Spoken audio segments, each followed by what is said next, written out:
Hi, I'm Ridley Scott. I'm about to talk about American Gangster. So if you stay with me, you can listen to how the film got made for the next 2.5 hours. I'm Steve Zalian, screenwriter of American Gangster. One of the many things that amazes me about Ridley is his workmanlike approach to everything. Nothing phases him. It's like he's going to work and doing a job. I get the feeling that he's most comfortable when he's working, when he's actually shooting, and maybe when he isn't, is sort of anxious and doesn't exactly know what to do with himself. I mean, for me, directing is a real chore. For him, I just think that he loves it so much that it's just, I think it puts him at peace. The beginning of the film wasn't the design beginning. When you run the film right through to the end and go beyond the titles, the very last image is a man walking, a silhouette figure walking into a restaurant and shooting. We put it at the very end of the movie, and then we inserted this moment of violence, which is of course the paradox of what he's talking about. And it was so real, and everybody was so shocked by it. I wasn't that shocked by it, really, but everyone was so shocked by the image that it eventually got attached to the front, and I thought, well, let's leave it be, because it sets up the pace. I don't mean in speed, the tone, sets up the tone of the movie. This is what it's going to be. There's nothing romantic about this movie. The movie has a very strong reality quality of the late 60s and early 70s. I was in New York in the late 60s and early 70s, so all the experts who were kind of 35 years old telling me this is how it was, I actually had to say, listen, stop. I was there, I was in Harlem, I knew exactly how they dressed, I took a lot of black and white photographs. So this was my kind of tramping ground. And so I knew it well as, and at that time, Harlem wasn't really the war zone it became. In fact, I walked around there, no problems whatsoever.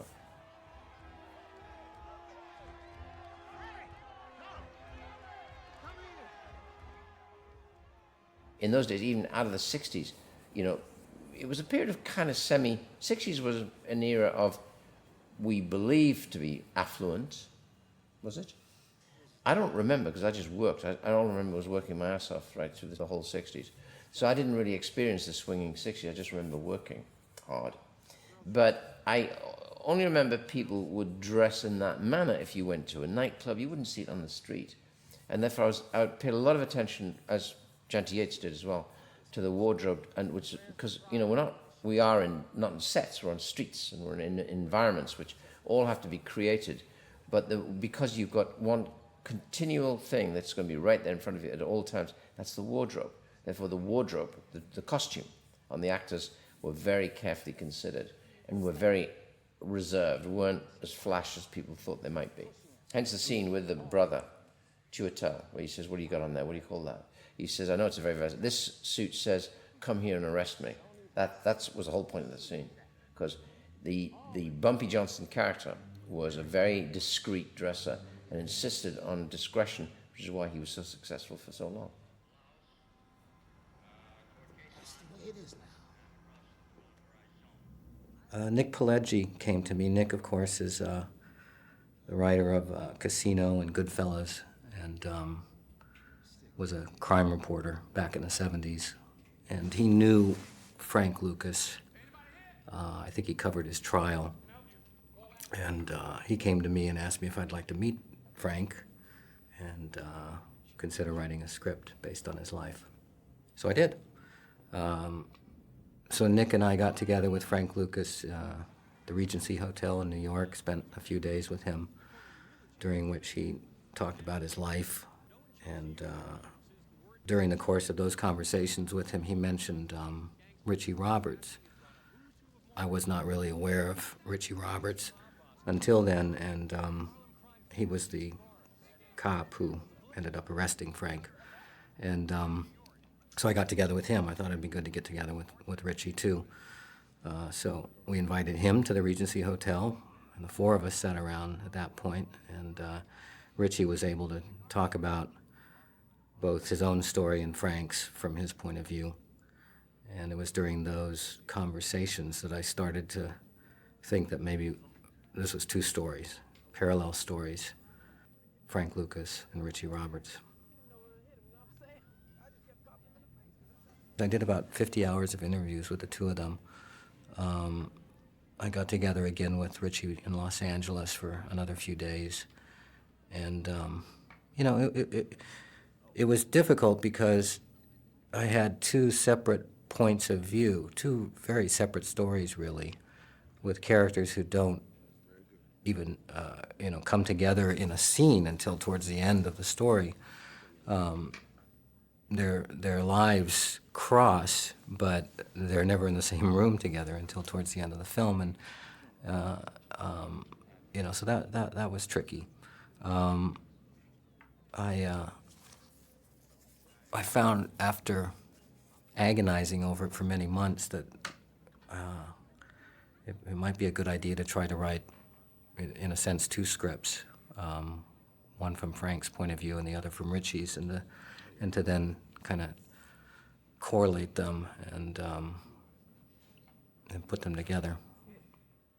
I'm sure Bumpy didn't say anything to you, but he made me promise. Steve Zillian, to me, is one of the best writers in the business, and best one of, I think, he may be at times the best writer in the business.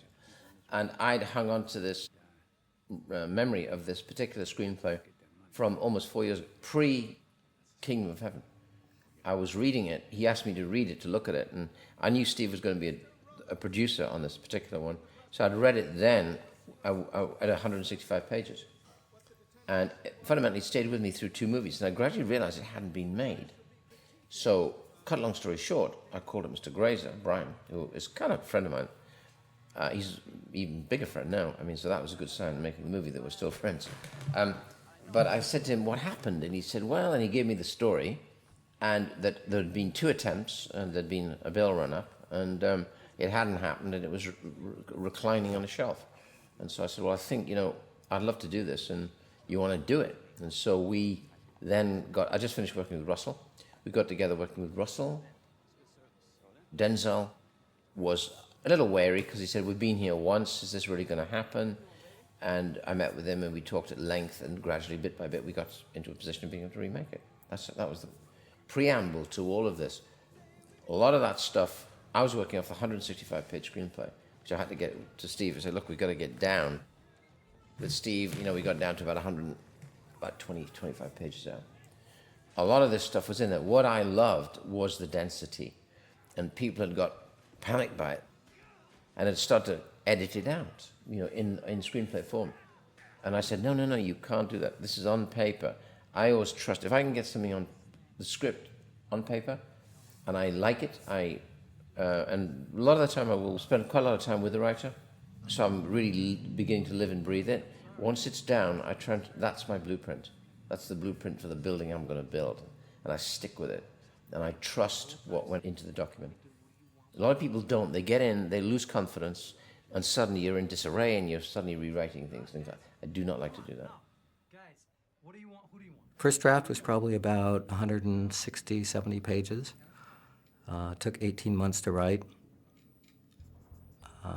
Final draft was probably about 135 pages, which is still long for a script. There were 350 scenes, which is a lot for a film. A lot of the scenes are very short, but they still have to be shot. And Ridley did a great job in terms of sort of approaching every little 1/8 page scene as if it was the most important thing in the script, and shot every scene, I think, beautifully. This is not my kind of film. I mean, you know, the sense of American gangster kind of movie, you know, French Connection kind of mixed with The Godfather, that was the target. And there's a bit of French Connection we're watching right here now. It's not kind of the thing I would normally pursue, but I would pursue any good piece of writing. And this got me because of the writing. And also, you know, like anything, once you climb into it, or I do anyway, once I'm climbing into it, I can smell it. That's how I evolve. I always evolve. That's my evolution. And there is a very specific evolution. And that's why when I have to do all my own location hunting with the art production designer and see everything. Because what I'm doing, by doing that, I'm re-educating myself. It's all an educational process leading to the time when I'll shoot. Once I shoot, I'm very fast. It's like 2 Take Charlie, and we're in and out, and we go quickly. There was something like 360. There's 135 speaking parts in this film, which is enormous. Normally, when there's 35 speaking parts, important speaking parts, there's 135, and there's 360 locations. So that sounds to be almost impossible in 2 hours and 27 minutes. But you shoehorn them in somehow. The script was full of it.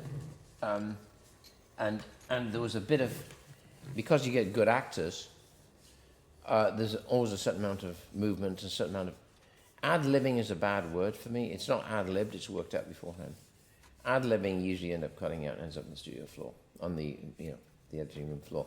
But I think the cast in this was also, I hadn't worked with this casting director before, and I love her, Avi Kaufman.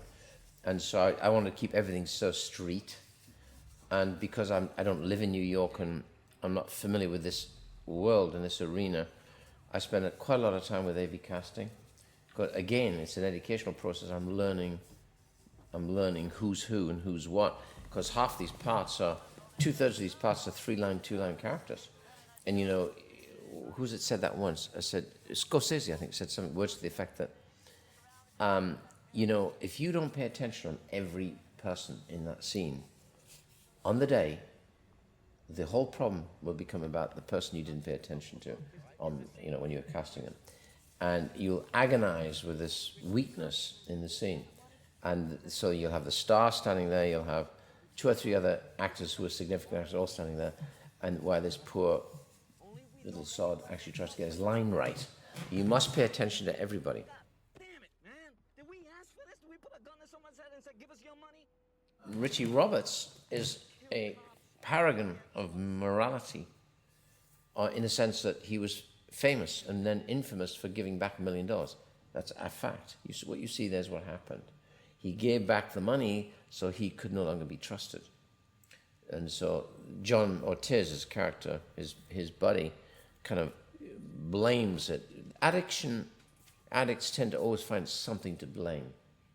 If you're not an addict, you don't look for that, So it's part of the soul of the addict, I think, is that they need the blame. They need to blame something as to the reason why they're doing something, right? And Richie just had a private life which was immature. So I think it's pretty well represented here. And Richie Roberts himself saw the film with me last week in the Museum of Modern Art. I ran it for MoMA in New York, and there's a very big posh crowd there, including Puff Daddy and including Jay-Z, And it was he had never seen it, and so what was really nice, he was absolutely, as they say, they're blown away. Because so often films are made about people, and the film's not very good. It's not very accurate. He couldn't believe it. He said, "I'm going to become an actor." I said, "You should." This happened to Richie. He found $1 million in the trunk of a car and turned it in, and it was sort of the beginning of the end of his career as a policeman. That stuck with me. I mean, that became, I guess the most important element in his story. On the one hand, you had a gangster who, in his world, played by the rules and was quite ethical. In Richie's world, being ethical was dangerous, and I just thought it was interesting that the most dangerous thing you can do as a cop back in those days was to turn in money, that no one else would ever trust you, no other cops would trust you, and that really kind of defined his, the world he was living in. I mean, there was there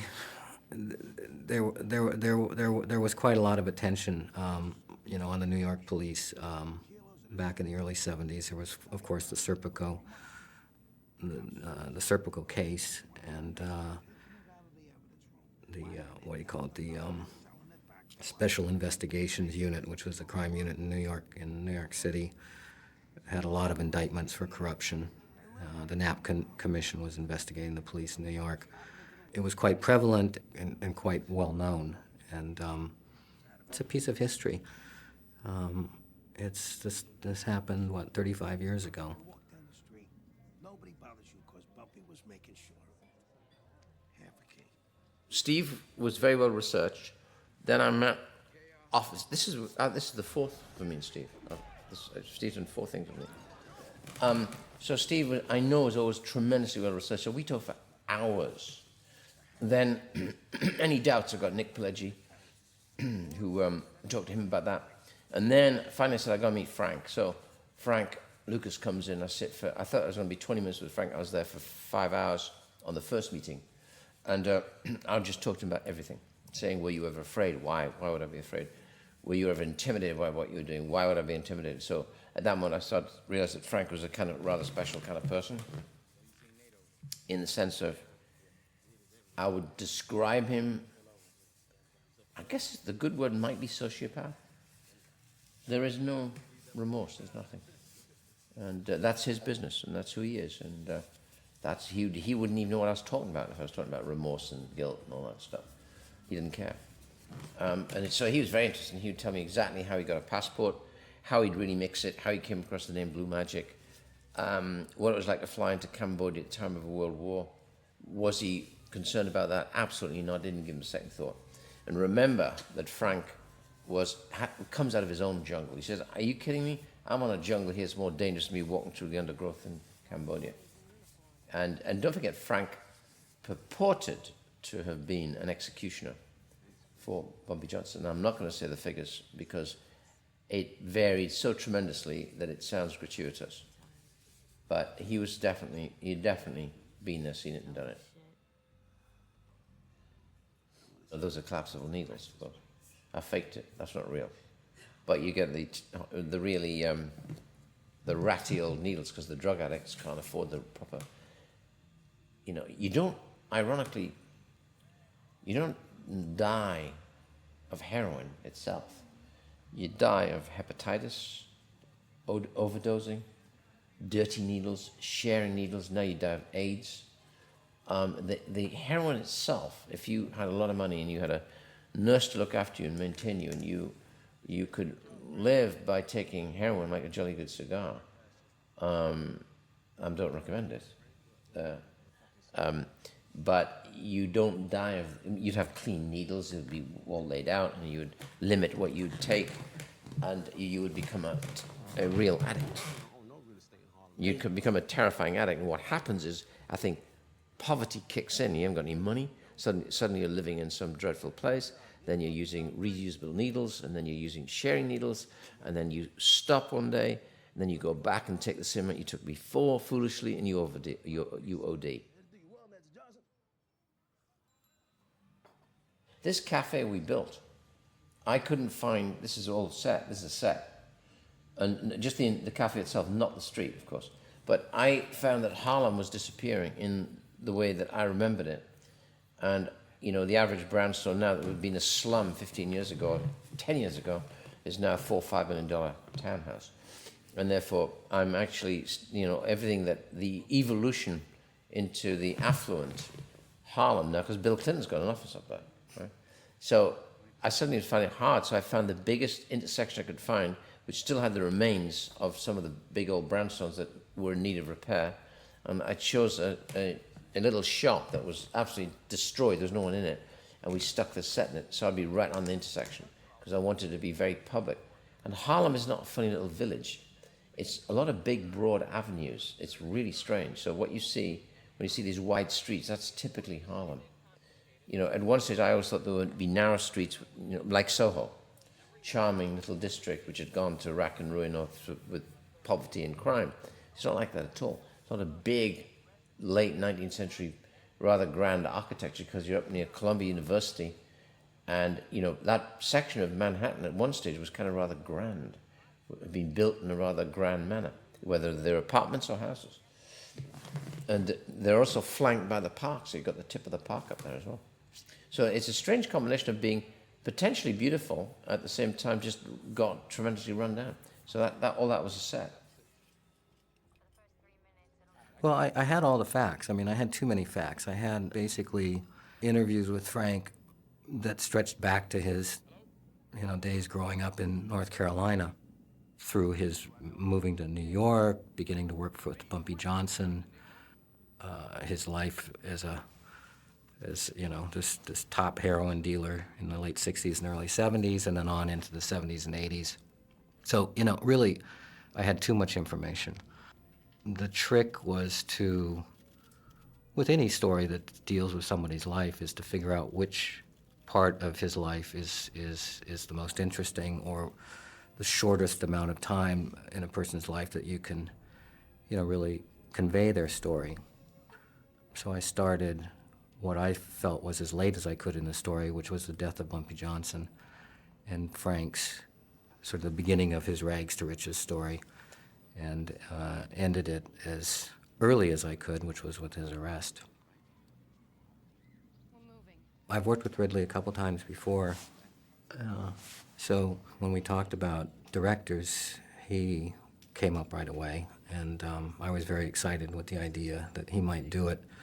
This was back in, 2002, 2003, and at that time he read the script and couldn't do it for various reasons, both because of what other things he was doing. Then a couple years later, we went back to him, and the timing was right. He reread the script, and from that moment on, things moved very quickly in terms of the pre-production and the shooting and the post-production. It was all about as quick as you can make a movie. It had a kind of a vibrancy and a sort of a kind of an energy that you can see in the way he films this movie that was kind of the same as the process of making it. It happened very quickly. What Ridley brings to it is a kind of an approach to every scene that has an idea filmically to it, and so when I look at the film, it's hard for me to even remember what I was thinking in terms of how I thought it should look, because it's been replaced by what Ridley's done. But you can count on him to shoot a scene in a way that's just somehow captures the intent, and he's a great filmmaker. Cops will try and upgrade, the best of the best, will try and change their status in life by taking the bar exam, where you can either become prosecutor or defense. And the irony is, when you get your bar exam, if you're a first-class cop, first class being on the pay level, I think there's first, second, third class level, which is each different pay brackets. As you say, you earn $3,000 less as a lawyer, which was always the reason why, in one version of the script, his wife simply walked out. She said, "You've been leading a double life as a cop, you've been working at night, we have no family life with us whatsoever, to become a guy who's going to earn $3,000 less?" He says, yeah, she just said that was the final straw. She walked out. That was quite common, but I think I decided in this not really to, and the best ones don't really do that, not to explain everything, just do it as it is, and you either believe it or you don't. And believe me, this is all real. You couldn't take 100% horse. You'd have to take a grain, right? If you took a normal injection of absolute pure horse, you'd die. You'd have your heart stop. So it's how far you cut it back, and much of this heroin was cut back much more than that in Manhattan. So it was a very, very watered down version, and because of its unevenness, that's how people OD, because they'll find out a real addict will have his ear to the ground and hear that there's been some ODs. He'll go straight for that area to find out who was selling it, because he knows it's pure. So he'll go for the pure horse. He wants the cake.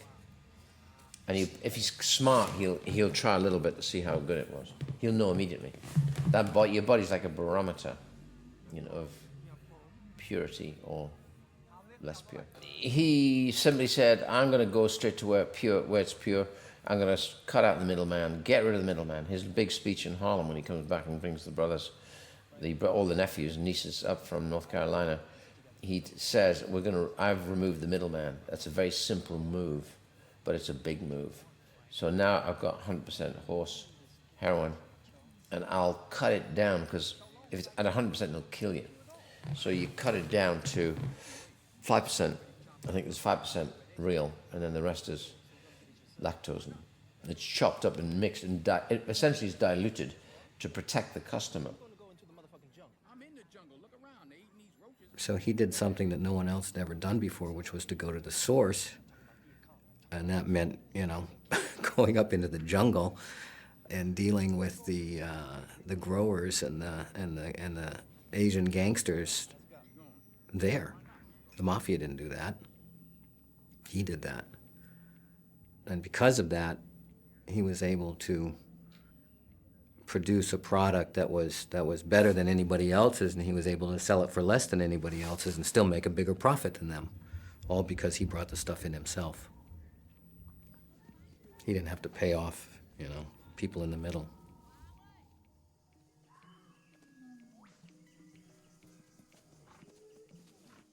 Again, the reality, the danger is that the thing slips sideways into becoming a film about drug lords and drug barons. And I know there's a reality to these farms. They're just farms. These guys are just farmers. They grow poppies because it's the best crop to grow. They can get more for a ton of poppy seeds, of poppy, what do you call them, the bud, or the byproduct of the head of the bud, right?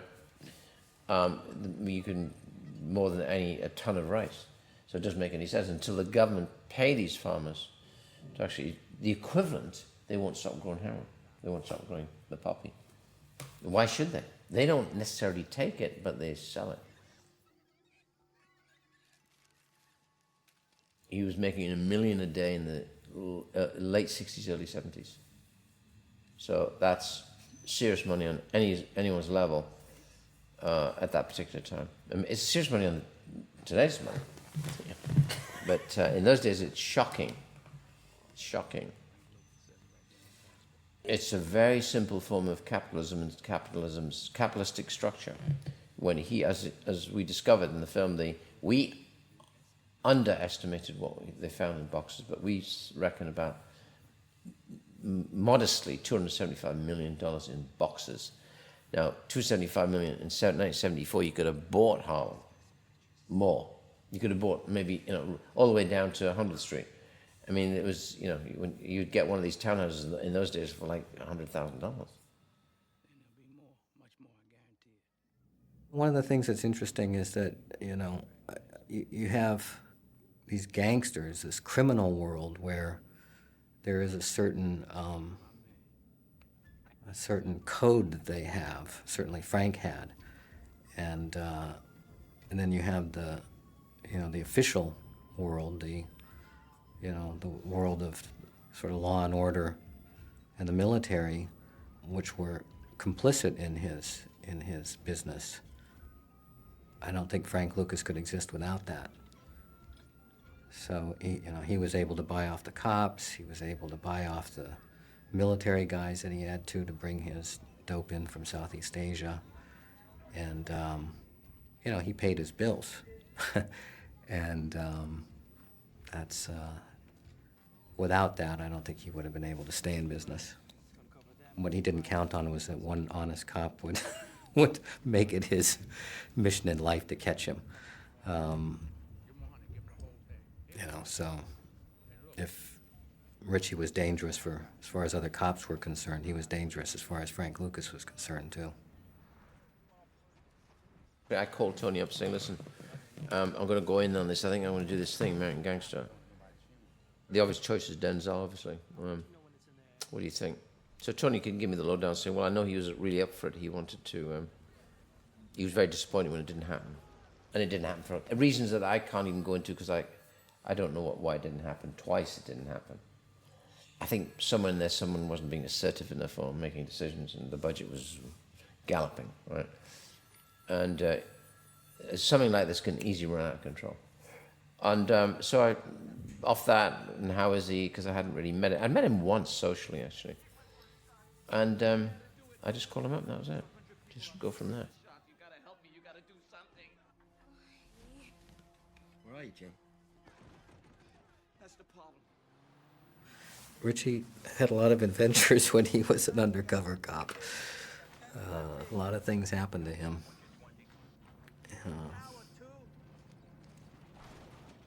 Well, there's these great little connections. I mean, you talk about Trupo, who connects them, both Frank and Richie. I mean, he does directly because he's in scenes with both of them. Javier here is also a connection. I mean, he's a casualty of Frank's dope. And so even though Richie doesn't know it, there's that connection. There's this connection. This scene takes place in the same projects that the finale will take place in. So he's been here before.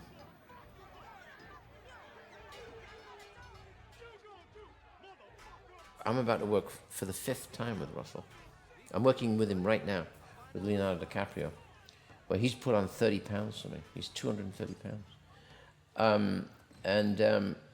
You learn each other's moves, you know. You learn, so eventually the waltz, the preamble gets ditched, and because you don't need to do that, and you can get right to the heart of the matter almost immediately, which means that you can actually be frank about this and frank about that, saying, look, I don't think this, I don't think that. Well, I do, so you can actually have a real exchange of ideas as to where you go next, okay? I know exactly what he can do, and he constantly surprises me. Denzel constantly surprised me. And I think it was because there was no, in this particular, I think I was the biggest fan of the script as well, of the three of us. But actors always have their opinions about writers and, you know, what they want, what they need, as opposed to what I need as a director, what Russell needs as an actor, what Denzel needs as an actor, are all kind of slightly different things. I like frugal, intelligent frugality, because it leaves me room to function, because I'll always stretch with what I do. What I do with my eye, which still keeps going, is not really discussable or describable, because half the time I'm not sure what I'll do yet until I actually get there. But once I get there, once I've seen all the locations and smelt all the wardrobe and smelt the paint inside the rooms and cast the people, so I can literally, I've got the universe in my head. Even as I'm driving in that morning, I'm knowing exactly what I'm going to do. Right through the whole thing. The whole organic structure of the scene will be all laid out in my head. And that's how it works. Whereas, you know, actors sometimes they do. It's different to what I have to do, because they're essentially on their own in relation to whoever they may be in the scene. And they, of course, then have to learn the words. So if the words aren't learned or the words aren't absolutely tied down, they want to adjust them, then that has to come together with the other person who's aware that they are going to be adjusted. So, and frequently a structured film like this doesn't have time for rehearsal. People are always shocked about how little rehearsal I do. And Russell likes to rehearse, Denzel less. Once they know that, I think they've got a sense, I would always arrive knowing exactly what I want to do. So I'd say, I thought this, silence. Okay, you want to walk it? Why not? Walk it, we walk it. I say, you want to shoot it? They say, okay, so now we're going to shoot it. That's it. And so it defies all logic about film schools and acting schools and all that stuff. I think what finally comes down to, these two arrive here incredibly experienced. Russell is a 37 movie overnight success. 37 movies in 32 years in the theater, overnight success, right? So there's a serious amount of experience in there. Denzel is exactly the same kind of weight. And I'm 3,000 commercials and 40 years in the business, and this is my 19th feature film, overnight success. And everything that you did just prior to this is not as important as what you're about to do today. That's what thing you have to remember. That probably is the most significant thing I've said on the tape. Everything you've done before is no longer relevant. It's what you get when you get there. What is relevant is what you're carrying with you which is your experience. Your experience will give you that probable confidence to push something, say it this way, that way, or recognize it when it's happening and then agree.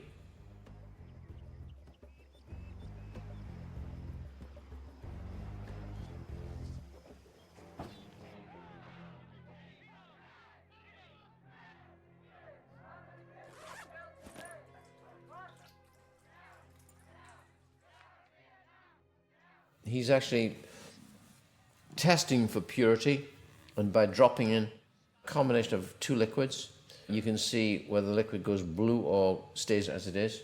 When it changes color quickly, that shows how pure it is. And that's all it is. But actually, if you're doing that in a laboratory, it would take longer. So that scene, in a funny kind of way, is fundamentally symbolic of what happens. But he's talking about no additives. This is the purest I've ever seen. I always said this guy was kind of a dropout from Yale, who had probably been reading, I don't know what the big school in chemistry would be in the United States, but let's say he was a dropout. He looks to me like Ivy League. And so he's a small part who worked out beautifully. Well, as I understand it, Frank was bringing in 100% pure heroin and then cutting it down to something like, I don't know, 5 or 10% and actually selling that on the street. The connections from Turkey, the normal heroin connection, like the French connection, would come in already diluted. So the distributors in the United States would never have their hands on 100% pure heroin. Let's say it was 50%. So they would start whacking it up from that already whacked up percentage and, end up with 1%, 2%, 3%. That's what they would be selling on the streets. Frank, having the pure stuff to begin with, didn't have to go that far to make just as much money.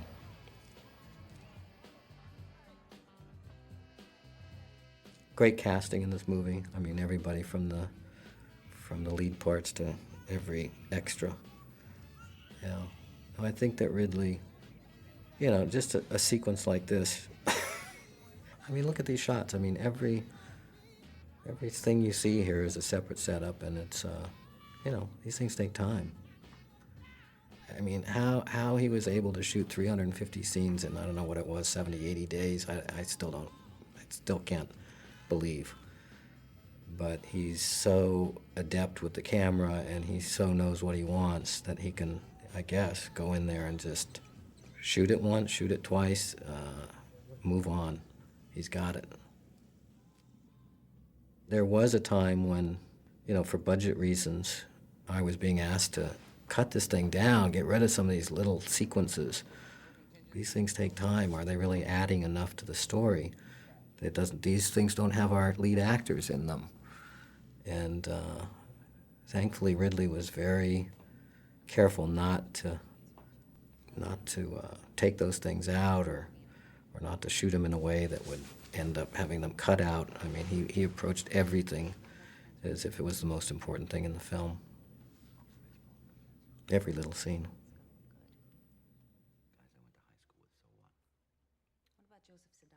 I was trained as a designer, which I think is where the eye comes from, basically.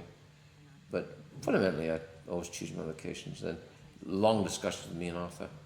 Arthur Max is now, I always work with Arthur now, really. Then once I've done that, then I can turn him loose, and he goes. And he'll only email in saying, I've got this, what do you want? You want that or that? And I'll choose immediately which one. Speed. It's all about speed. He needs fast decisions at this juncture, you see. He's now ahead of me right now in Morocco. I join him on Thursday, I'll shoot Sunday. I'm 4 weeks into a movie now. And it's all about making decisions. I think it's experience. I'm so precise.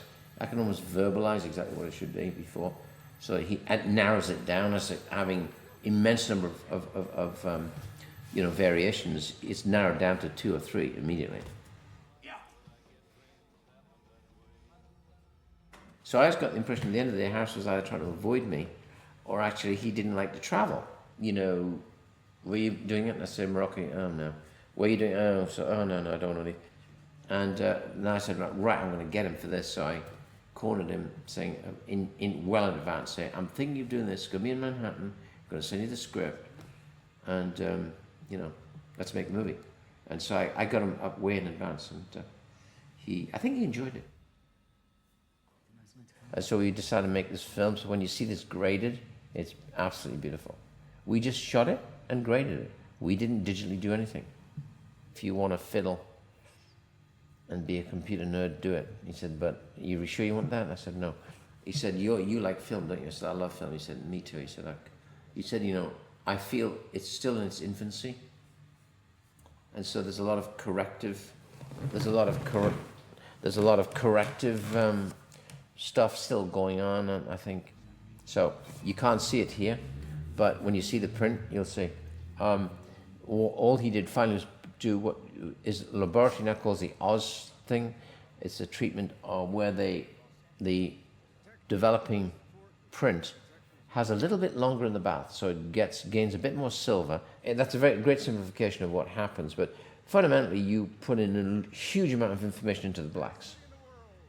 So it means you can crush it even more, and then you get still more information in the blacks. And also it gives you more separation in terms of contrast. Your contrast ratio is even higher. So you can crush and then increase the contrast, and crush and keep the contrast. It's beautiful. This bears no relationship to what the film looks like. Harris said, what do you want? And I said, well, we started looking at a lot of still photographs. And so, because the stock today is so fast, that I like to light as little as possible. Particularly when I choose locations, I'll choose them by the doors, and then so there's filling rather than lighting, right? If necessary. But for the most part, it's keep it really simple and working like a still photographer. Harrison jammed on a lot of filters to reduce the NDs, to reduce the stop, to make it more wide open, which gives you that shallower depth of field, which makes it look more like a still photograph. We had so many scenes, and I was working nearly always 3 cameras at once, so that at first, he didn't like that, and then I think he started to get with it.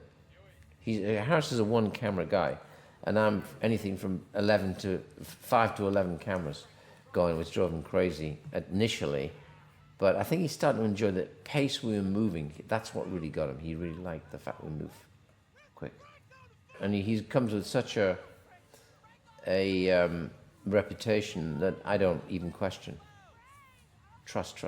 It's like with English, John Matheson, you trust him. You ask for the world and you trust him.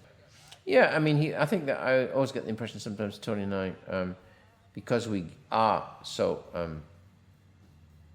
close to the way we wanted the film to look, that we are constantly with our eyes to the viewfinder, maybe more than the other kinds of directors. And sometimes I think it does put people off. I don't know who, but cameramen who are very serious cameramen and take themselves very seriously might not want to work with us because we get our eyes to the viewfinder. I was an operator for my first film. I mean, I operated all my commercials. I entirely operated anything. The Duelists. And I wasn't allowed to do Blade Runner, but I was breathing down the operator's necks on Blade Runner. All of Legend and, but because of that knowledge, you're constantly, in a good way, challenging a top cameraman who actually normally doesn't have to worry about that, or he quietly works it out for himself. And either they like that competition or not. That's what I do. That's my job. No one is allowed to sleep. A spherical lens fundamentally has less glass than a Panavision lens. And therefore it's purer, it's sharper, it's crisper. There are fewer things to go wrong.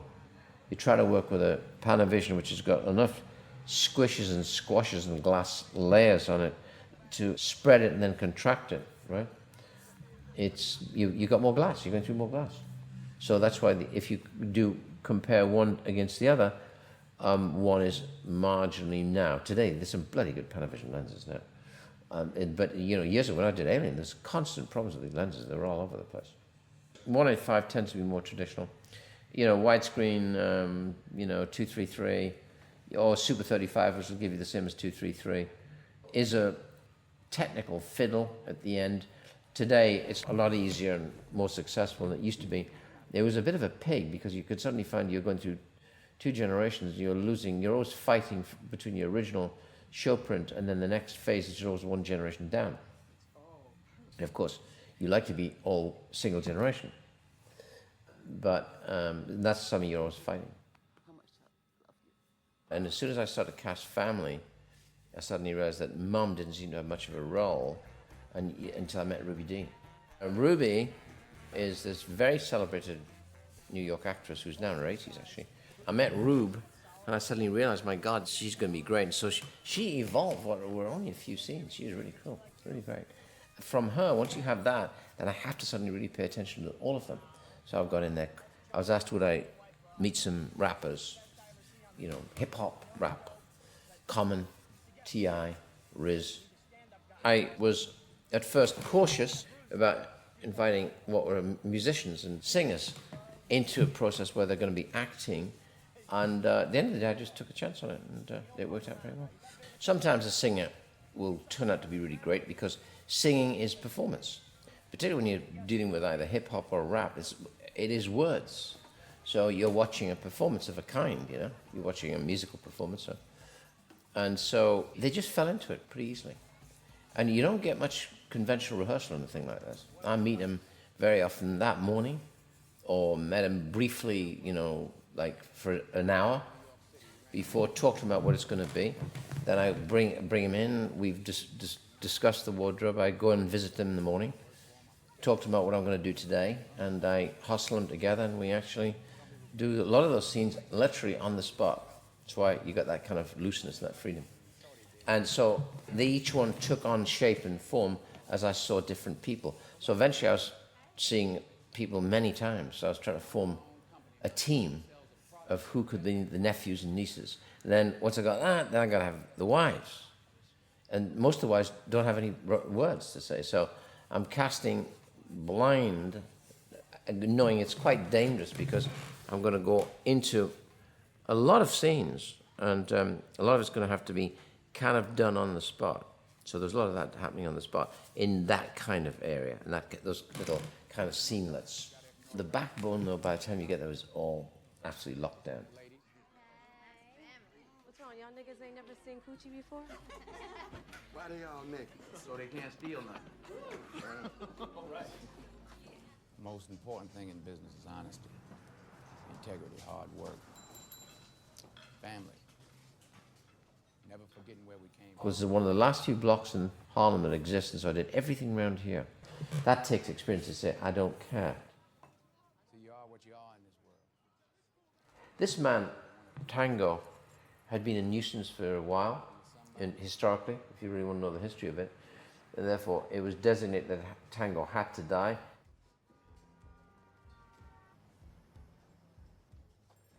Tango, with the passing of Bumpy Johnson, Tango would vie for the position of taking over the void that Bumpy left. Frank could not have that happen. So this was the reckoning. This had to be, according to Frank.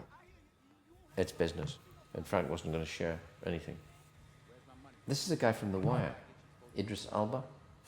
He was great, charming and aggressive as Tango. Look, this is the famous Tango, his bodyguard. And it's all a lot of show. And once the guy says, what are you going to do? Shoot me right here? He can't back down. He has to just do that. He just does just that.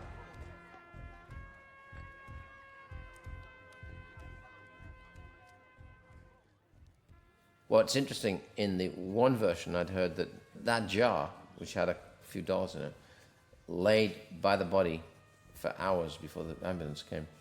And the police came to pick it up, and the money was for the cops.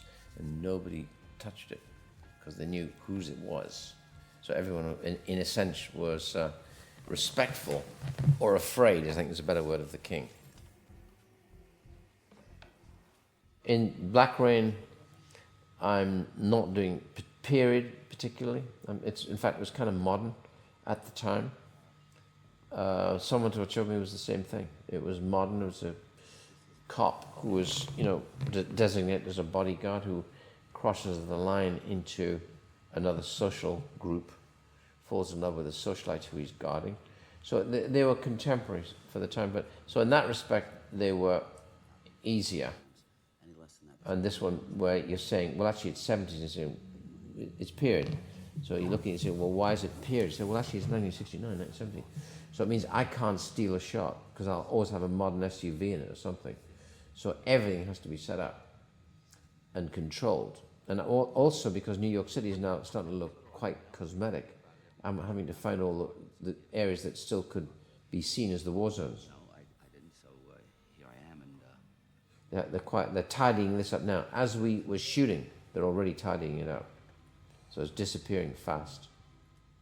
That's the thing, is to get it. This, you won't be able to do this kind of film in New York City because it's so cosmetic.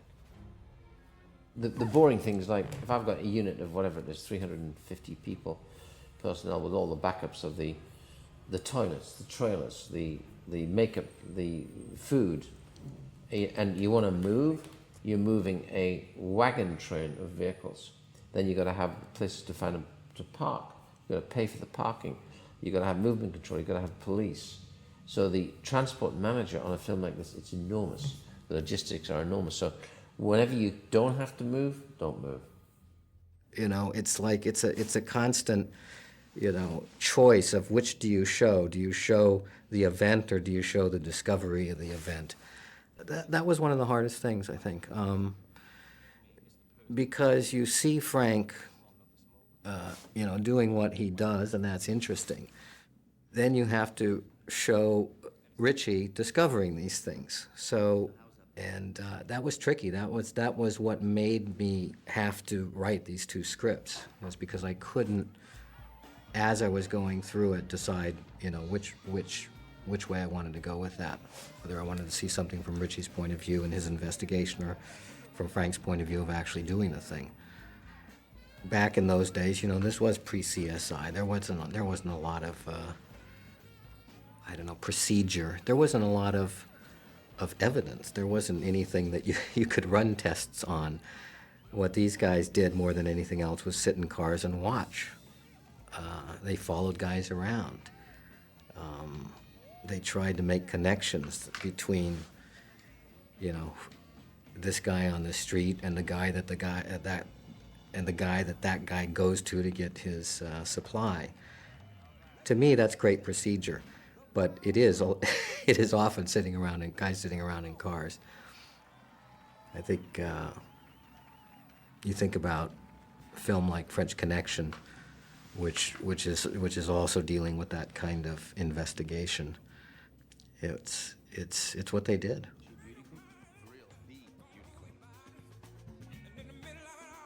She is from Puerto Rico, and yes, Puerto Rico, and she'd only done one film in Puerto Rican, little Puerto Rican movie, and I'd seen a headshot with Effie Kaufman. I said, look, I want it to be the real thing, because Mrs. Lucas was Puerto Rican, and she in fact was had been the beauty queen, or one of the beauty queens of Puerto Rico. I'd seen shots of her, and she was pretty. So I was looking Spanish, you know, and I didn't want to cast any of the known gals. It's easy to go from this and cast a gal star, and I don't know, just needed, because I've got Denzel and Russell. I got enough, you know, stars. I figured I could go less known everywhere, and in fact, I was really lucky to actually get Chiwetel, this guy, to play the brother. I was really surprised. He said, no, I'll do it. I want to come in, I want to be part of the movie. I know who Frank Lucas was. I think the film will turn out really well, and I'll do it. So it was great to have him. He'd worked with Denzel before as well. This is the brother who was always going with the flow and was enjoying the world he was in. And Frank, I don't think enjoyed the world he was in. He enjoyed what it gave him, power and money. He's saying, don't dress up like you want. Your sign saying you want to be arrested. And look at him, he looks like a banker, looks like a bank manager. The brother loved the fallout from the world he was in, and that's why he kind of was connecting with Nicky Barnes. So his brother Frank was getting paranoid about that, saying, so you like Nicky Barnes, you know, you want to go work for him? Because Frank felt that Nicky Barnes I'm not sure, Frank's never said he didn't trust Nicky Barnes, but they were competitive. They were very, Nicky Barnes still says it was him. And Frank Lucas says it was me. Nicky Barnes still alive. Yeah, this would be one of those scenes that you might see in the old blaxploitation movies, the nightclub scene. But this has a much different feel. I mean, everything about it.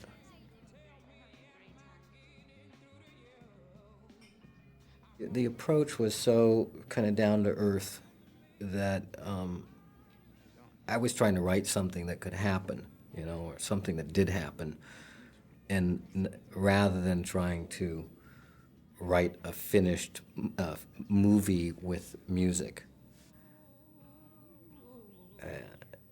I think I indicated at one point that there was music in their wedding reception scene, which is no longer, I don't think they ever even shot that, when he gets married, when Frank gets married. And that was only because Frank had described it, and he had told me what's his name?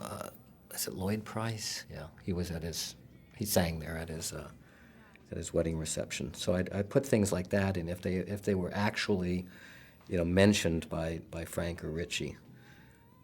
But I do think that there's a kind of an understated use of music in this film, which is great. It's not exactly what you would expect. Great writing is almost like great journalism, where you're trying to create the fabric of the truth of the story you're telling. And once you draw those corridors, you got to stay within the corridor. You can't step outside of it, otherwise it starts to get, a cheap version. It's the difference between what I call, and people don't understand sometimes what I mean when I say it's the difference between a movie and a film. I think a movie is an Americanism, but a movie tends to be a good description of what we see in cinemas today mostly as ephemeral. Ephemeral means pulp, right? Like in Pulp Fiction, it means it's discardable. It's like Chinese food. You have it once, you have it, this sounds racist, but it's Chinese food. I love Chinese food, footnote, add. But it's amazing how you eat an enormous amount within an hour, it's gone, is that right? And you think, let's go and eat somewhere else. Movies tend to be discardable. You see it, you walk out, you forget about it, you never even think about it again. A film, you see it, you walk out, you're still thinking about it. And then the next day, you're still thinking about it. And next year, maybe you're still thinking about it. So occasionally, you'll have on your shelf a film, which is now, thank God, in a small box called a DVD. You can go back and revisit it like a good book. How many of those have you got? Not many. And that's what one tries to do. One tries to make films as opposed to movies. I think what's great is that, it's like trying to get money for something like this isn't easy. You would think, well, they're trying to catch crooks, so they do whatever they have to do. It's not like that. I mean, to get $5,000 or $10,000 with the chance that you might lose it was very difficult. You had to sign your life away for it. And, but anyway, his boss, as he says, you lose this, that's it, you're not going to get any more. This is an important moment where they cross over the bridge. And this was something, a story point really that was very important. And, you got to convey this idea that this river separates two different law enforcement jurisdictions, and these cops can't mess around in each other's jurisdiction. It's dangerous. They got stuff going, they don't want anybody messing around with it. What I've learned to do is trust my intuition. There's a voice. And I think it's, again, under the big E word, experience. Eventually you learn to trust your intuition. And you may have good intuition, you may have bad intuition. If you have bad intuition, then I wouldn't trust it. But I think I've got good intuition, and time and again, I've found it prove that I should have gone with what I felt. And I that was some time ago, and now I think, that's why I think I'm able to work so fast. I look at the locations and go, that's it. And they say, but there's 6 to see. I said, that's it. We're going to shoot here. Let's jump the gun and go to the next block of locations, which have nothing to do. We have this place. In other words, I'll make a decision on the spot. I won't say, well, I want to see everything. That's intuition. And they're all aligning so that they fit within the mosaic of the fact you're doing a period film, which is set in the early 70s, because I was there. But at the same time, I don't know what Jerusalem was like when it was destroyed, but that's intuitive as well, because you look at lots of reference and paintings and engravings of the period, and you put all that together into one big melting pot, which is your intuition. And you say, I imagine this is what it would be like on that morning. Filming in pictures, and as Hitchcock said, pictures worth 1,000 words. Well, I'm not dealing in radio play, I'm dealing in pictures. So I suddenly realized that I had a huge advantage in having an eye that was kind of effortless. And therefore I can preconceive it. I can pre-see most of the film I'm shooting now, and I'm going to be shooting for the next 3 months. I can see it. I know what it's going to be like. I know what it's going to look like.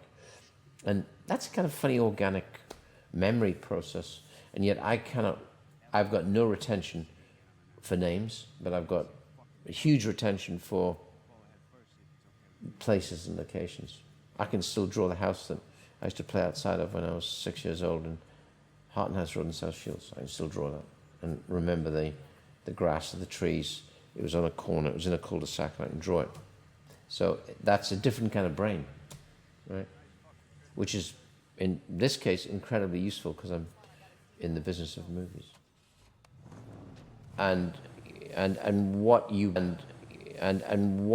do is you go through your own evolution like a painter, actually, I think. I've gone through from cameras on tracks and everything silky, smooth and beautiful and like The Duelist in a funny kind of way, and things are dictated by the material. When I was going to do Alien, I decided there's no camera's ever going to go on a track, except at the end when I couldn't hold it that long. I had to put it on the tracks, go down the corridor backwards when she was charging around for 17 minutes in the film. But everything was handheld, which was really exhausting. But by being handheld, even the dialogue scenes were handheld, because the handheld camera is always breathing a little bit, it's always moving. So there's a psychological unease to that, so it was useful for Alien. In this, I want this to have a funny sense of, in the looser sense of the word documentary, docudrama, which means you're reaching for the truth. I think, one of the reasons that this film feels the way it does is that Ridley is also not precious about things, I mean, sometimes you might look at some of his other films and say, well, they're so beautifully composed, the attention to every composition is so extraordinary. In this film, there's a kind of a resistance to being precious or for everything being perfect. And I think it finds perfection in that.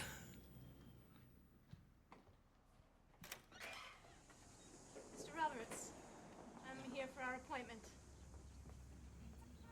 This is an interesting kind of shorthand, I think, because this was actually the first of 2 scenes. In the script, there was a second scene where basically that woman interviews him, the woman from Child Social Services. And it's a 3-page scene asking him about his old friends and, who he hangs out with. Does he hang out with these gangsters from, the old neighborhood and stuff like that? And, at a certain point, it got cut, which is fine, because everything you need to know is in this scene. I don't really, when I'm writing, I don't really think, oh, okay, I have to follow some sort of rule with this character, or this character has to have his own arc, or that character does. I mean, I know who the main characters are. I know who's important in terms of, developing their story and their character. And it's really just in doing that that the other players support that. And once their support is of no value to the story, then as characters they're no value anymore. But I think you find when you follow the story and you follow the main characters, these supporting characters will come in a natural way where they're needed, and they will go back, when they're not needed.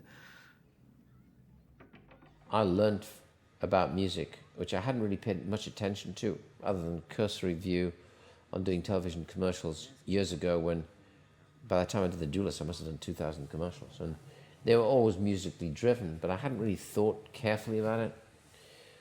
And the first guy was the sound editor on Duelist, was Terry Rawlins. And Rawlins was an absolute master of music, and said, look, and and in those days you'd have a disc, a vinyl. He said, watch, and you'd do a needle drop on a sequence, said, watch, I thought we'd come in here. And you'd see this passion for music in relation to the image. And off that experience, I gave him Alien to cut. That was his first film, cutting. Because I couldn't work out why an editor wasn't also in charge of the music. Now it's become very norm that the editor ought to be the person, because he's, the editing is a great separate job. There's 3 parts to making movies, and some of the great writers I've talked to, like Eric Roth, said, you ever thought of directing something? He says, nah. He said, by the time I've written it, I've directed it. So that means he sits on his desk in his office or on his boardwalk staring at the sea, and he lives in California. And it's enviable because he never moves from that desk except to stroll down the beach and actually stop himself going crazy with frustration, maybe. He said, by the time I've written it, I've made it. So that's one part. Then there's the directing part. Now I'm usually party to that because my entire life is spent evolving and developing material. So I spend a lot of time with writers. So at any one time, I've got, for me personally, 9 serious projects, all in process, all being written or trying to get the best of the best to write. At 9, so I'm already looking, even if I work the speed I work now, I'm still not going to do much more than 1 a year. That's incredibly fast. I mean, actually I've done American Gangster quicker, but let's say that you're looking 9, 10 years ahead right there. They're all not maybe subjects, they're all definite, definitive choices about why. So I try and piece those guys together to say, will you do this? Good writers, the best of the best. Then there's the final process when you've completed photography. Then I get rid of all the stress and pressure. It's all gone. And you go into a dark room, and now you're putting the film. You've already made the film when you're writing it. You've made the film when you're directing it. Now you're going into the editing room and you're making the film again. And now you're able to really tie it down to what it must be, because all the pressure's gone and you've got all the pieces. So in a sense, a director goes through three remakes.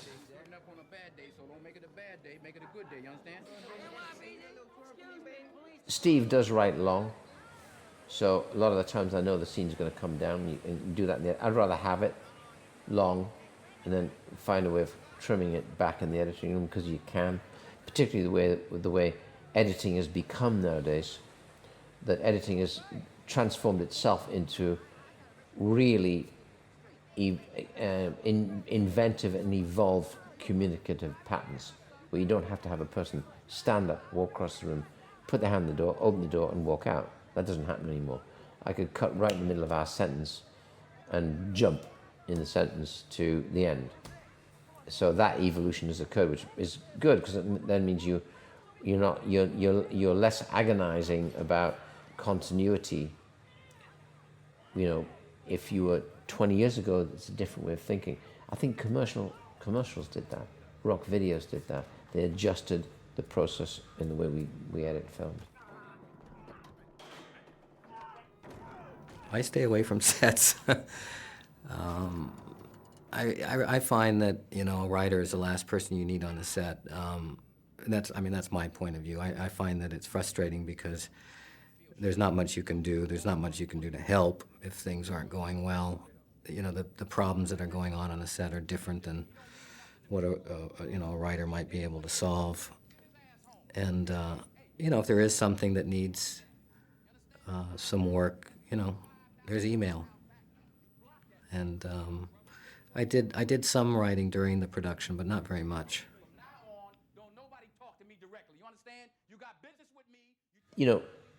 One actor once said to me, a very well-known actor once said to me, we get to do it more often than you do.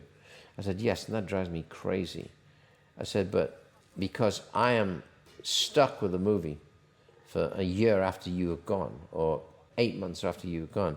I said, by the way, I'm going to do something about that. I'm going to tighten up this whole pre and post production.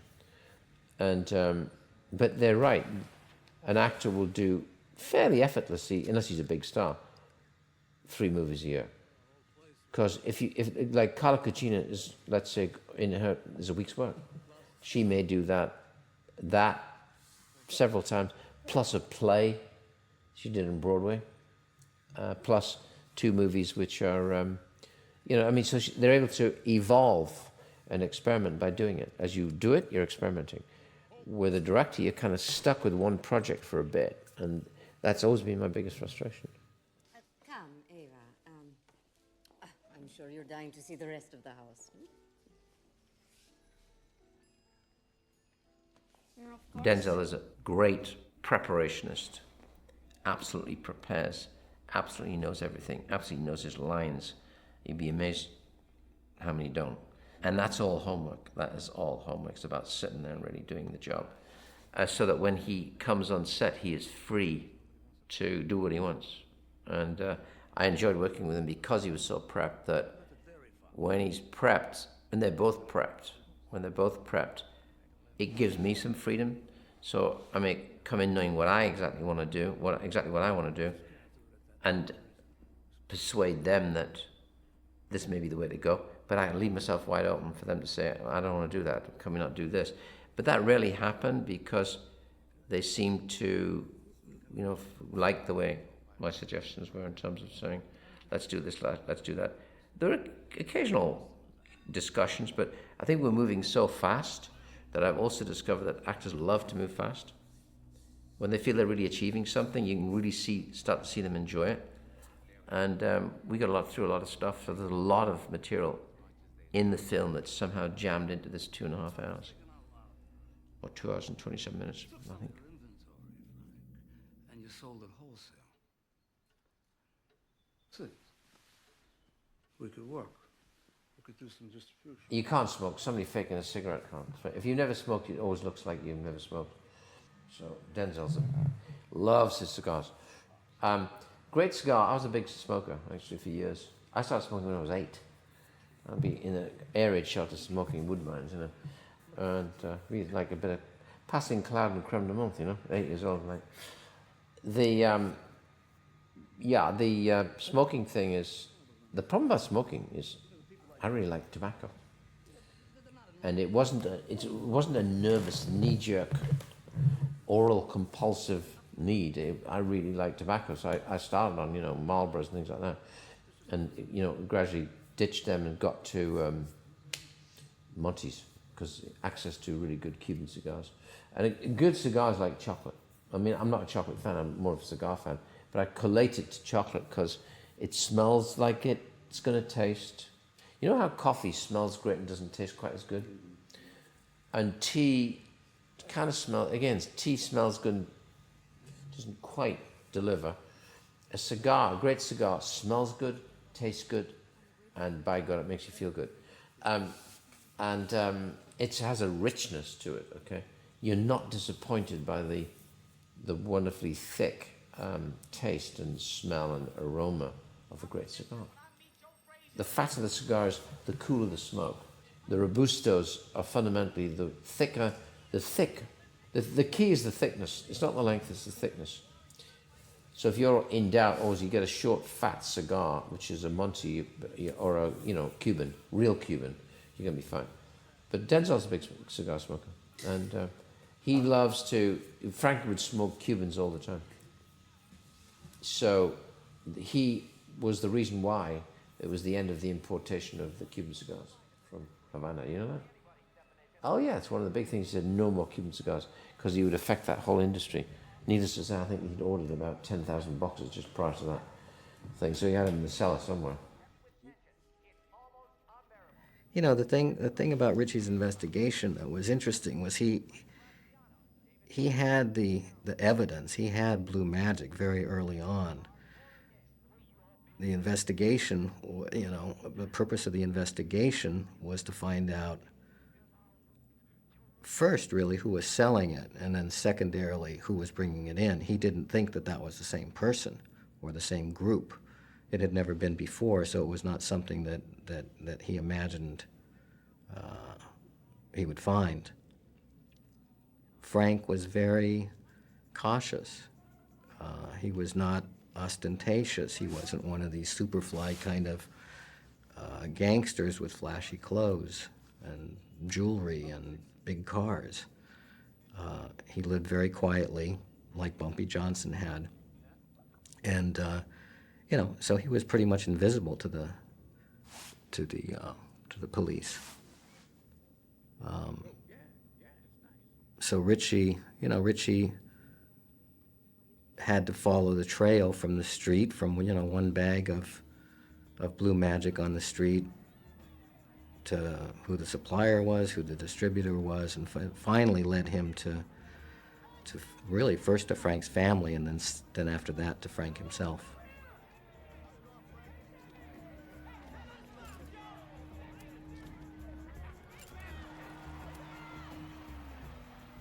This was always in my mind as a kind of a key event in the story, because it was the first time that they would end up in the same room, even though it's a very big room, Madison Square Garden.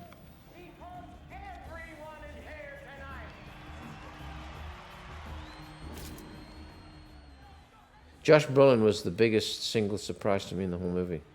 He really delivers. And think about it, not many scenes, but they're so memorable. But I think that's what's good about most of the characters. They're all did well. Even the guy who plays Joe Louis did well. He was just inordinately hard. He's a hard man and a crude man. But I think that's an odd decision. I thought, despite the fact he's hard and kind of playing a crude man, right? Probably a killer. And seriously bent, right, as a cop.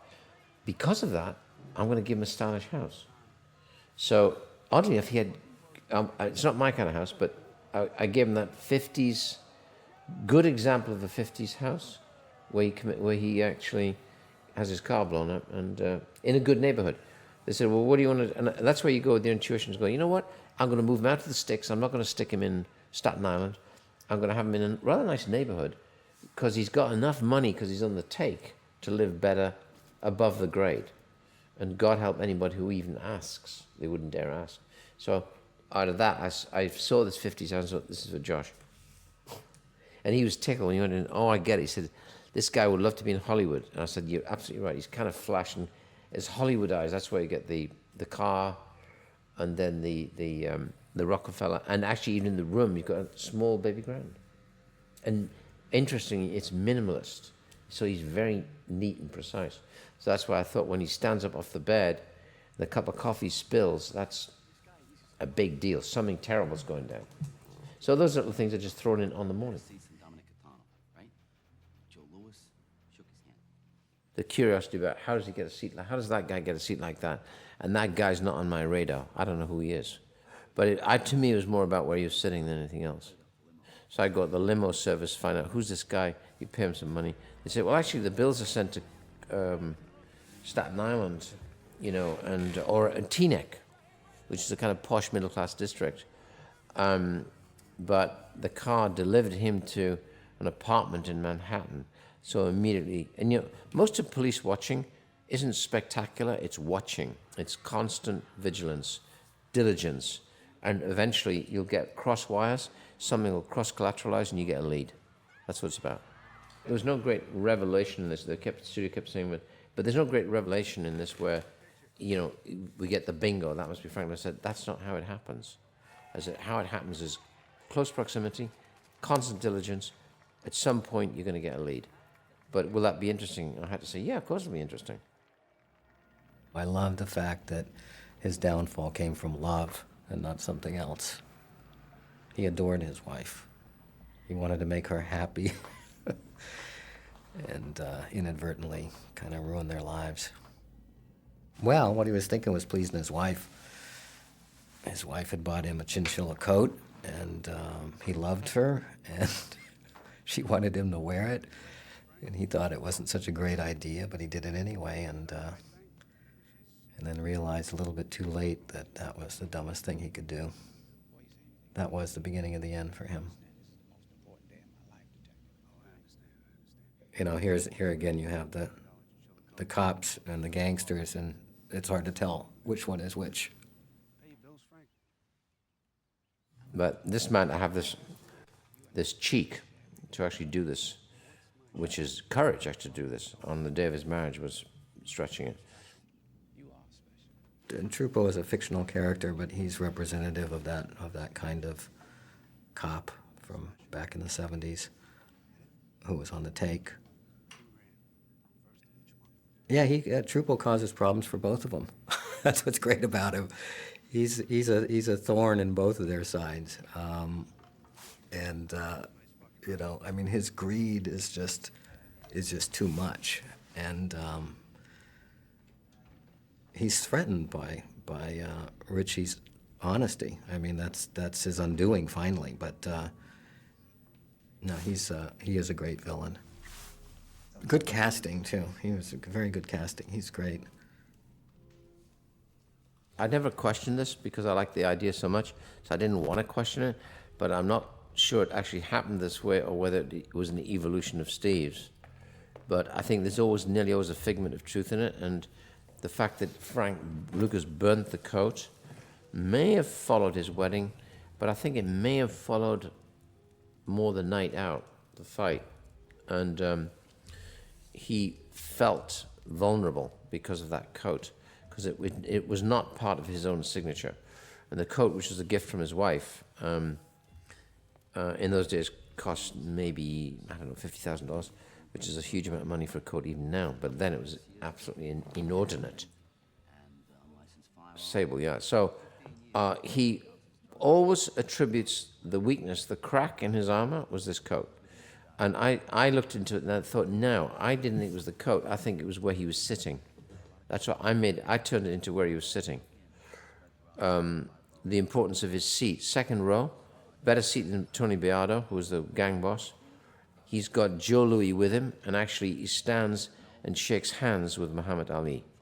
So that to me was the most interesting thing. He had put himself in the light, and Richie was there. Now, that's made up, but we thought it was a good place to do it. We thought it was a good way of actually seeing how Frank became illuminated, enough to then have Richie decide to follow, saying, who is this guy?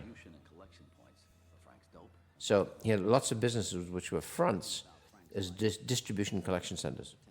The laundry service, the tire service, the furniture makers, the carpentry shop, the shop that made fire doors. He had a shop that made fire doors, which there are many, many fire doors required in Manhattan by law.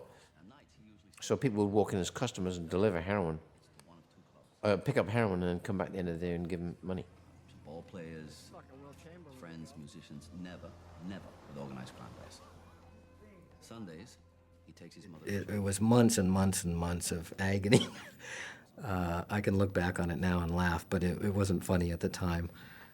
You know, I had so much story, and all of it was interesting to me. I knew I couldn't leave it like that. It had to be managed in some way that made sense, and so for the longest time it was all of the story rather than the more focused story than it is now. And there's no formula for me, at least, on how to make that work. It's just going in every day and working on it. I didn't have to make stuff up for this. Well, in the case of this film, in the case of Frank's story, it was an embarrassment of riches. I mean, there was more to his story than I could possibly put in a film. So that the responsibility is really to pick the right stuff as opposed to make stuff up. I mean, the challenge is how to organize it all, really, and what to focus on, how much weight to give, which ideas in the film, and which characters. But in terms of the kind of raw material that I had to work with, I had more than I could possibly use. He lived a very full and exciting life, Frank Lucas. See how posh his flat is? That's a rather nice 50s house. And here's the gift. This is for Thanksgiving. A turkey. He is a turkey. And I love this because I never told him when I was going to blow it up. That's why you get that reaction. That reaction is real. I didn't tell him. I just went 1, 2, 3, bang. And we let it off and he went, son of a bitch. Give him a shock of his life. It's a great reaction. I love that car. He said, I know you did. He said, it could be a house next time. Lord, we thank you for his food. We're about to receive the nourishments of our body. And there's lots of layers in this film, which Thanksgiving is a national holiday of absolutely the purest of standards in the United States of America. I'm montaging that with a guy who on the surface is a super businessman with a super family, and they say grace and they hold hands. He's a purveyor of heroin, and I'm seeing people shove needles in their arms. And the importance is where you juxtapose it and you put it in the montage of this national holiday. So whilst others live like this, others die like that. That's why you got it. And therefore, the irony of people holding hands as a family unit and needles being pushed into their arm to a piece of music that's nearly like an anthem. That's irony. That's how it's planned. I planned that. That's not by accident. Steve, come in. Come on, sit down. Uncle Frank, what's happening? How you doing? The kid says, I don't want to do baseball. Yeah, that kind of happened. The boy had a good arm and could have been a pitcher and ended not doing that, ended up getting arrested. But had an arm good enough to be a pitcher, and actually qualify for whatever team would be at that particular moment in time. I don't think Frank was pleased by that, which actually is the right reaction. He's more thoughtful. And I think Frank maybe thinks like, if this kid, like a son, it's like, you don't be like me, I don't need to be like me. I'm perfectly happy doing what I do, but don't be like me, because it's harder than you think. And I think Frank Lucas, we kind of discussed that, saying, you want pleasure there? The fact that he wants to be like you, or not? I think not. Or ambivalence, where you're not sure. It's a surprise that he wants to be like you. But then wanting to be like him can also be the trappings of wealth, to be like you.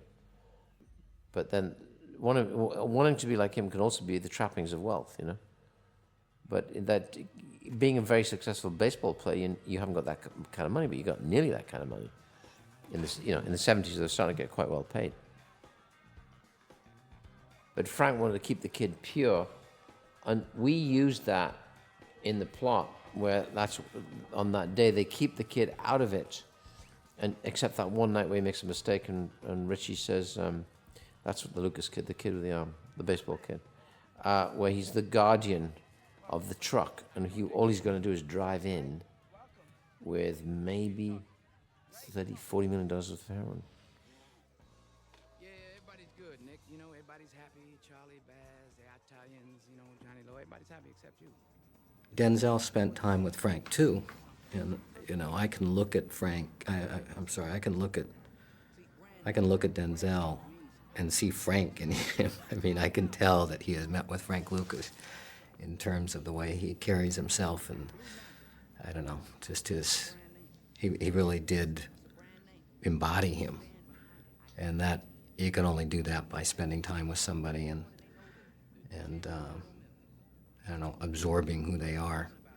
But I look at him right now in this scene here, any scene, and he even his face looks like Frank's to me. That is trademark infringement. You understand what I'm saying? I don't generally write with an actor in mind, especially if it's based on a real person and I've met that real person. It's hard for me to imagine any actor portraying the person that I know. So when I'm writing something like this, I'm thinking of Frank Lucas. Frank, even when I met him, was quite, a powerful figure, very personable, and a great storyteller. You could easily imagine all of those qualities in a 35-year-old man, which is his age, which is about how old he was when the story took place. And the same with Richie, too. I mean, Richie, I don't know how old Richie is, but he's a strong presence, and even now, and quite an interesting character. Oh, shit. Fuck, is that the cops there, man? None of this was boarded, basically. I didn't need to because it was all in my head. So, and it's the same on the one I'm doing right now. There's a couple of sequences which involve digital because it's some fairly lethal stuff with 2 Black Hawks and rockets in Baghdad, and so you have to board that just to get it down. Oh, Frank, I'm good. How you doing, detective? How was your Thanksgiving? And we allowed some money in there for the CG. And they said, what about all the skyscrapers? I said, well, I won't shoot the skyscrapers. Besides, I'll be in so far uptown, I won't see any. And digital in this is, there may have been a couple of, like, signposts off street corners, things like that, and number plates on something, but other than that, no. Whoa! Come over here a minute, Frank. Yeah. This is a great street. And I saw it driving when I was staying down in Tribeca. And I drove past it and thought, God, what street? 27th, so that's how we went back there. So I want to shoot in this street. It's pure 60s. Doesn't touch. We just arrived and shot it like that. This left-hand side is Martha Stewart's building. That hasn't been touched, but they're protecting it, so there's galleries in the first floor. Shake down. It's great. Somebody's getting some money for the benevolent fund. Sorry, Frank.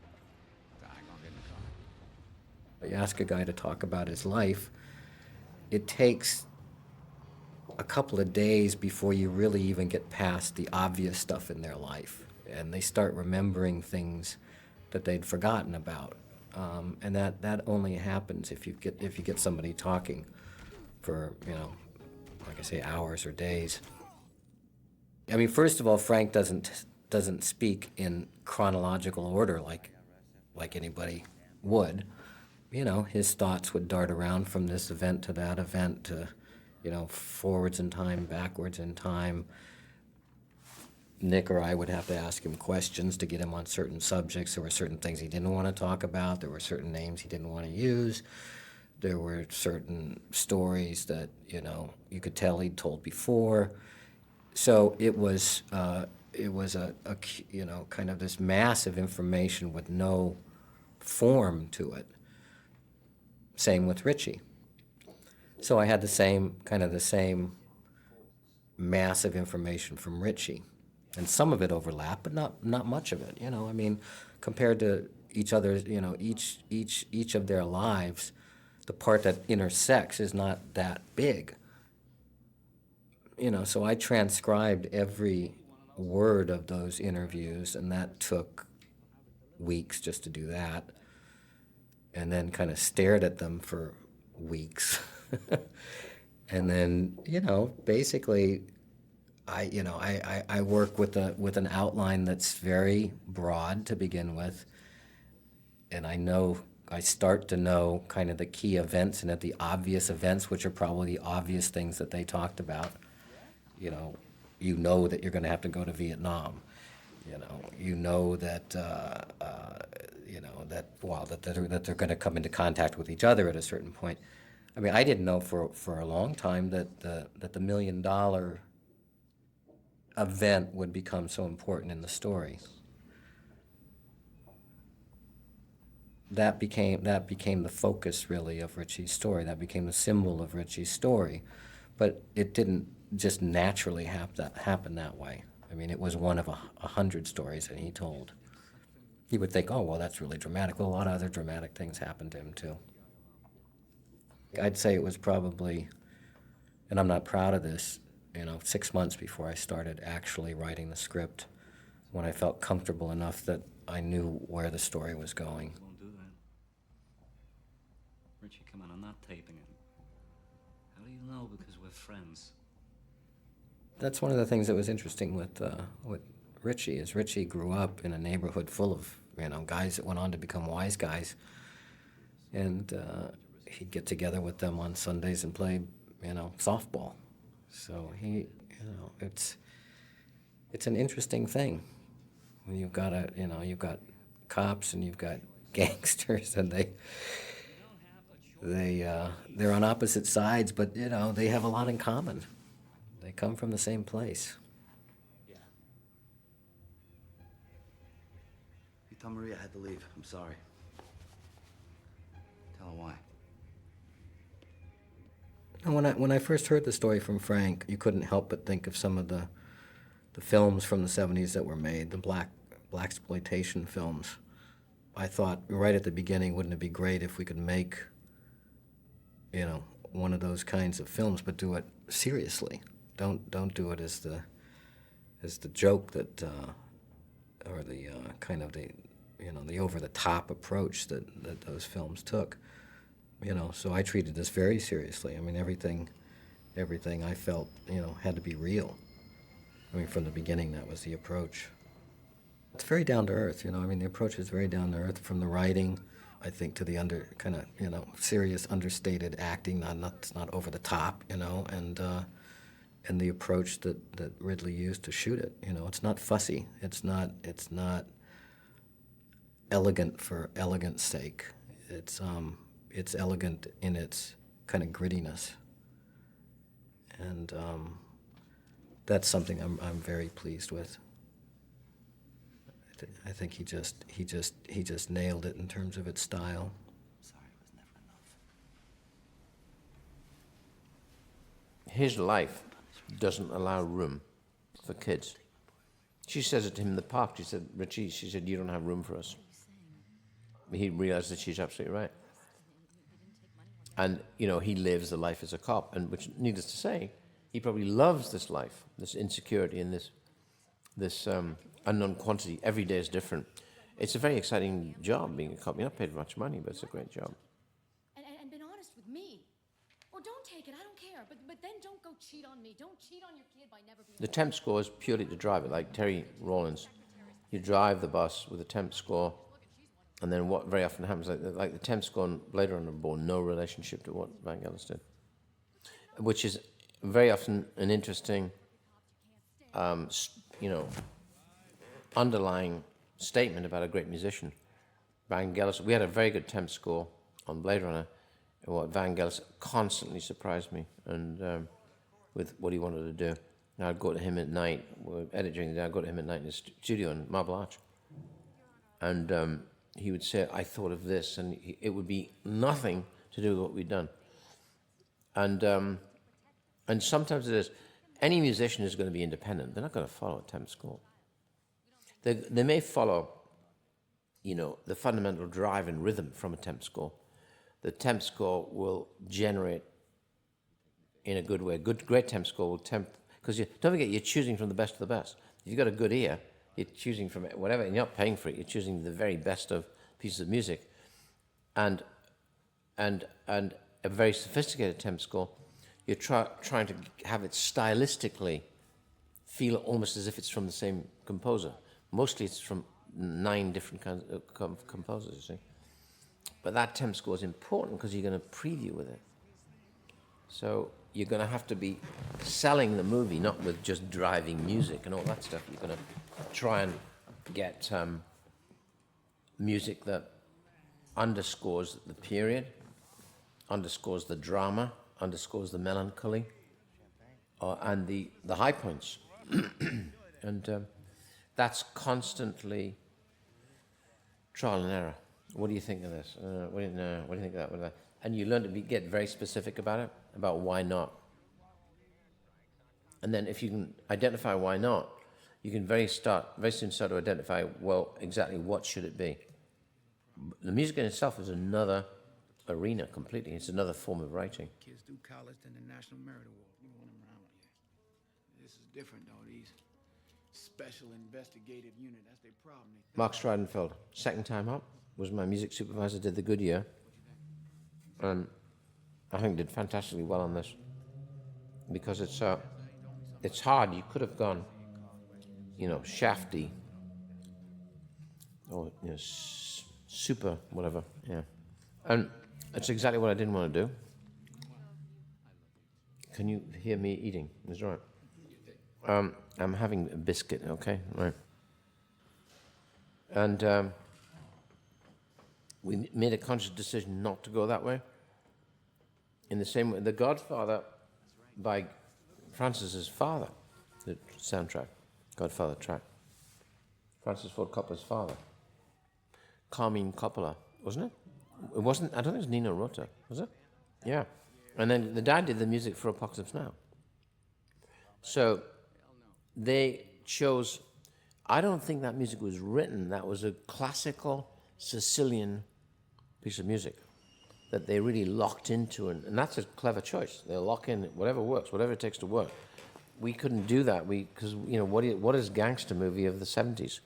You don't want to do Superfly, you don't want to do, shafty kind of music, which is all right, it was good music.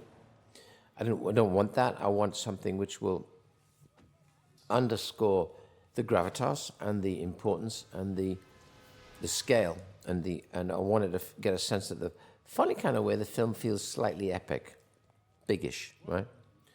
And I wanted that feeling of the grandeur of this story and then the importance of the character, particularly Frank Lucas. That he was a super businessman and a king of the drug dealers. So we went more, nothing that Mark does is traditional, so I can't describe it as traditional. And I think Mark dips into, and it can be influenced by the best of maybe that particular period, and you might not absolutely recognize it unless you're listening very carefully. So I think it's a very clever combination of what he does and what his influences are from the past. I'm very engaged with the music and listen to everything, obviously, as it comes up, including the so-called popular music of the period. Everything goes through me, and I've evolved, I guess, a fairly good intuition and choice and taste for particularly score music. I tend to be a very classical man. I mean, you basically can't beat Mozart, Vivaldi, and the best of Bach. Sorry, in the very early music. But on top of that, I've learned to have a pretty Catholic taste because out of the film experience. And so I learned doing films that actually music is dialogue, and dialogue can be music. There's a rhythm to dialogue sometimes, which is beautiful, and there's a music to that. But conversely, that when you're putting music onto a film, it's almost like the final voice that's going on. And the voice will push and pull you. And critics used to say it's manipulative, and I say, well, that's the stupidest thing I've ever heard. That's what we do for a living. Theater is manipulative. Rock and roll is manipulative. Manipulation, or it affects one's feelings, right? And unfortunately, the word manipulation has got a bad rap. But that's what drama does. That's what we're meant to do. There's no question that music can push and pull and play with your emotions. But what we avoid, and what I never do, is be sentimental. And the worst aspects of bad music is when it gets sentimental. And sentimentality, I heard a very good definition. I didn't make up the definition. Somebody once said that sentimentality, either when in music or acting or whatever it is, or even painting, is sentimentality is unearned emotion. In other words, when you don't earn the feeling, that getting there is quick or cheap, that's sentimental, right?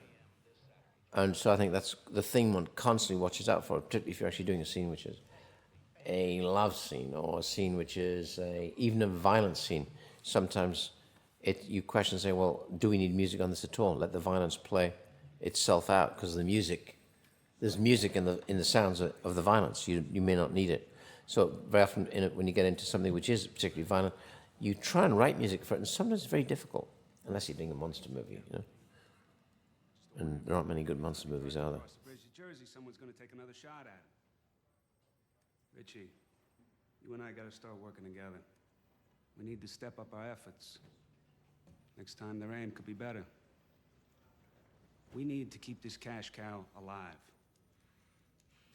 You know, once you're into it, it doesn't matter. I find that, you know, the length of a film doesn't matter when you're into it and things are happening quickly enough. It can just go on and on. I really do. Frank Lucas, what's the matter with you? Frank Lucas, I mean, except those against him. And you have a scene later when Tony Beardo is saying, success has enemies. Be unsuccessful and have friends. That's a good line. That's a Steve Zalianism. Pure Zalian, that. So that's pure Zalian. But the logic, I love that logic, you know? That's the best of thinking, right? I can guarantee you peace of mind. The idea that he, you know, could remain sort of above the mafia in that they were coming to buy from him, it caused problems. It caused problems. I don't know. There may have been race problems too, but I think certainly from a standpoint of his having cut other people out of having cut the middlemen out of the process, you know, they weren't too happy. The more money he was making meant the less money somebody else was making. So his life was always in danger because of that. At one point, you know, his mafia friend says, well, that's the way it is. You know, if you're successful, you're going to have enemies. If you want to be unsuccessful, you can have friends. It's your choice. Got enemies, Frank. Lots of enemies. So, your success took a shot at you. The actual Vietnam War was always a milestone. The evolution and devolution of the Vietnam War was a useful passage of time that Steve had written in. And so it comes out of... you know, what's useful to tell the story, doing a page-by-page passage of time and linking events with right here. This is now the we're approaching disarmament. The getting out, they're going to leave, right? Vietnam here. So that's great for us because, A, it pinpoints us in history, gives a credence to the social order of events, and actually links pretty accurately with what, you know, with Frank's unraveling career. So very useful to us to have something as specific as a war going on that is very, you know, strong in American history. The TV was something that was always in the script, and the sort of references to the Vietnam War was kind of the glue in terms of it was used for passages of time and almost like chapter headings. Whenever we would leap in time, there would be some sort of reference to the news on television. The specific pieces that they picked, that's something that they picked, something Ridley picked. But in terms of keeping that, you know, at the beginning of the film, the beginning of the script, the first image you see is a television image of the Vietnam War at its height in 1968. And then one of the last television images you see is, you know, the U.S. pulling out of Vietnam. I got you gun, and I got you prince. We were worried about the presence of Vietnam, the presence of how the soldiers in Vietnam are finding heroin through Vietnam, how Frank had a cousin in Vietnam who had a bar in Saigon. And those two boys who were heroin addicts, he said, they ain't coming back. He said, he's okay. And that's off that Frank simply called his cousin. It's all true. And said, how you doing? I'm coming out.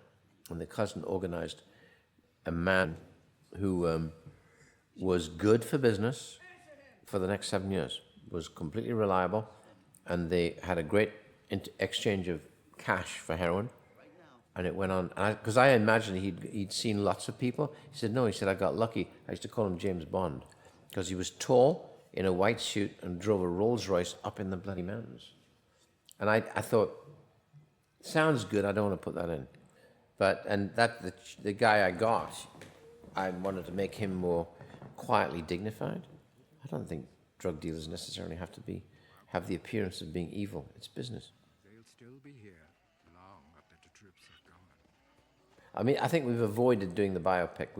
We've done the film where the best thing happens, where you are engaged by the universe of Frank Lucas, and it all feels like it's in the present, right? Yeah, that's the trick. That's the trick. That's always the trick. I think this is the most contained Denzel's been for some time, in terms of, he's happy, he's emotional with his family, he's gentle with his wife. He clearly falls for the wife in the nightclub thing.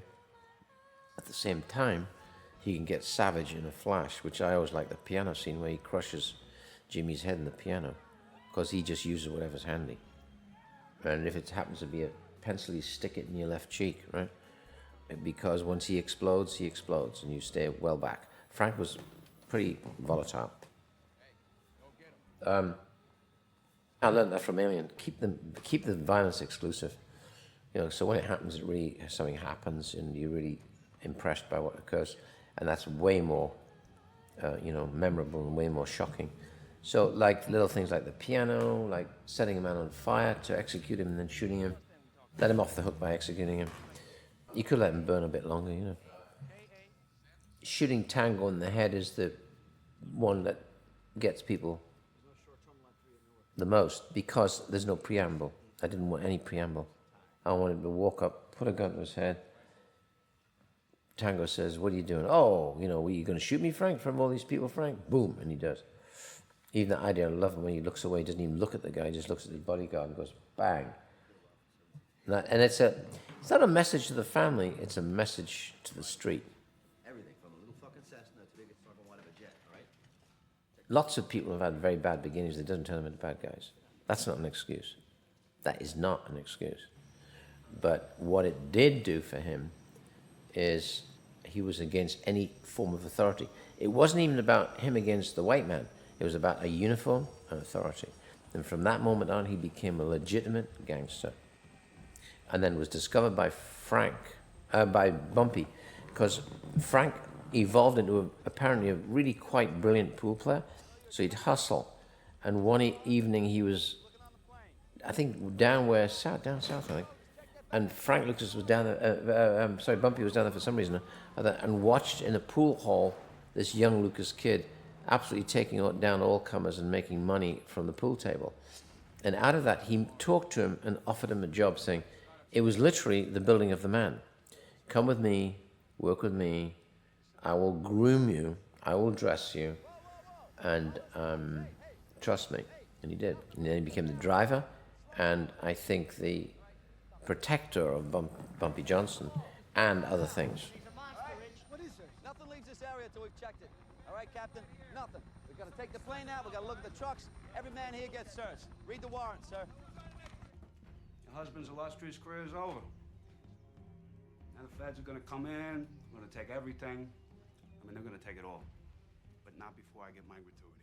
I didn't know that they weren't allowing photographs of coffins. Obviously, they don't want the constant flow of dead back from Iraq. But in this, I think it wasn't hidden. I mean, I think it was the glorious dead, coming in from Vietnam. And a lot of stuff was flown into, and I could never get this straight, because Frank said, well, sometimes North Carolina and South Carolina, because that's where the Army base is. So I said, then you drove all the way down to North Carolina, or you sent somebody down to North Carolina to pick this stuff up out of the coffins. And he said, yeah. It's like, I said, how many times did you fly over to Vietnam? He said, many times. I said, well, how were you able to fly in the time? We said, why? You just get a ticket and you fly to Cambodia. I said, and then you've got a short jump in. You can drive in. He said, sometimes the drive was 10 days. And I'm going, I'm not quite sure how accurate that was. And what I had to do was simplify it down to what, to suit the purposes of the narrative, because you can't spend 20 minutes out while seeing him struggle, sweating through the jungle. It's just not interesting. But the fact he did it is enough. And we play this bass kind of out of town as opposed to what would be Idlewild. It wouldn't be JFK in those days, it would be Idlewild, wouldn't it? Be called Idlewild. Because and yet at the end of the day, I think you were actually having bodies flown in by American jets into the cargo area in what is now Kennedy, and coffins would be taken out round the back and shipped out to get cleaned up, and if they were in one piece, the families would want to see them. So there's a whole cleanup process happening. And you go into details like saying, well, who is the embalmer and who cleans the body up? It's got to be cleaned up in Vietnam before you put it on a plane. So, because you've got to have embalmed the body for it to travel and not disintegrate.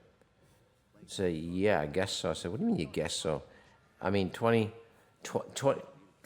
hours leaving, sorry to be explicit, but leaving it out and standing, not in a refrigerator, it's definitely going to go, right? So all that had to have been done there, I think. And can you imagine how swift and kind of fundamentally efficient it would have to be? Be quick, down, dirty. And what's awful is he was always able to find someone he could pay off. A pilot, a 2-star general, he could pay him off. Just shows how corrupt the world is, how awful, right?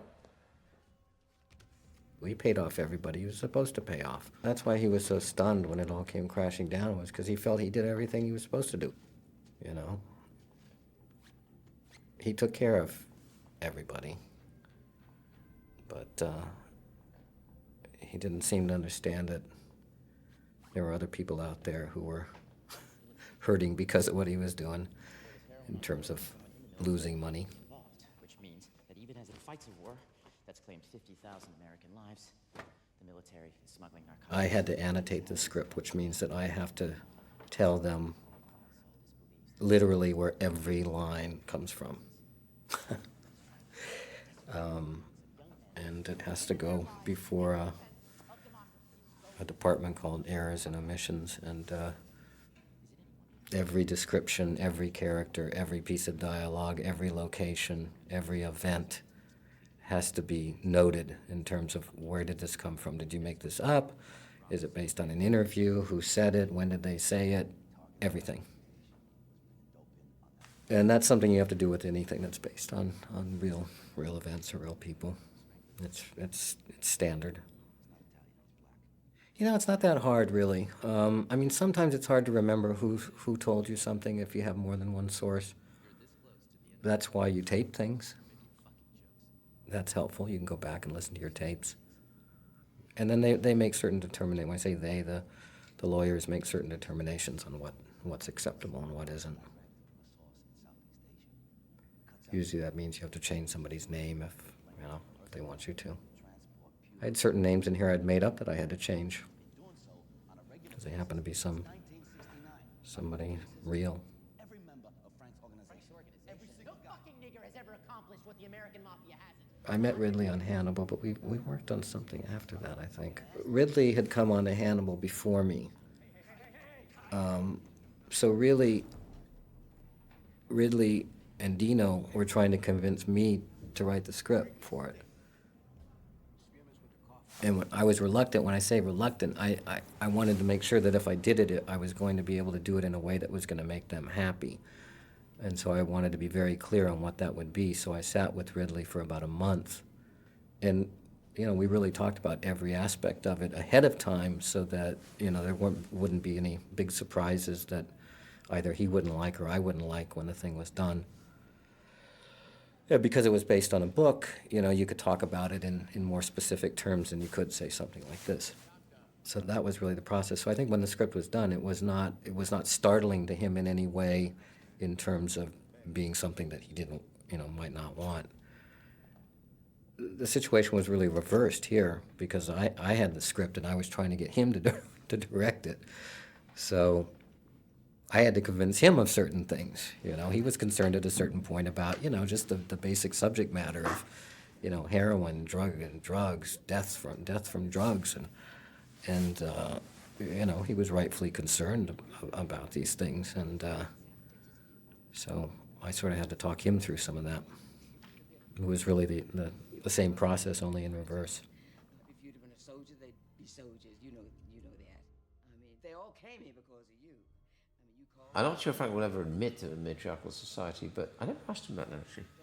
I mean, I just let Ruby... When I saw Ruby, I figured Ruby's it. It's got to be Ruby. And Denzel was always saying to me, you know, I've done theatre with Ruby before. And he said, she'll steal every scene that I'm in with her. And at the end of every scene, you look at me and wink. So, see that? Well, it was interesting because when Frank got shot, he really didn't know who it was. I mean, it was, to this day, he doesn't know who took a shot at him. And it really could have been anybody. I mean, it could have been somebody trying to rob him. It could have been, some junkie just out of control. Or it could have been a member of the mafia. Or it could have been, maybe from the importers he put out of business. It could have been anybody. The point is, when somebody starts shooting at you, what do? And you don't know who they are. Do you start just shooting back, or do you decide that maybe this is a good time to retire with your winnings? As Connection says, quitting while you're ahead is different than quitting. He got very angry that somebody was trying to put him out of business. How dare they? What does it say?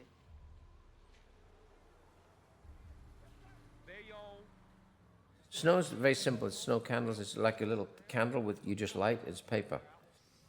There's no towers, and what they love to do, isn't that the realest snow you've ever seen?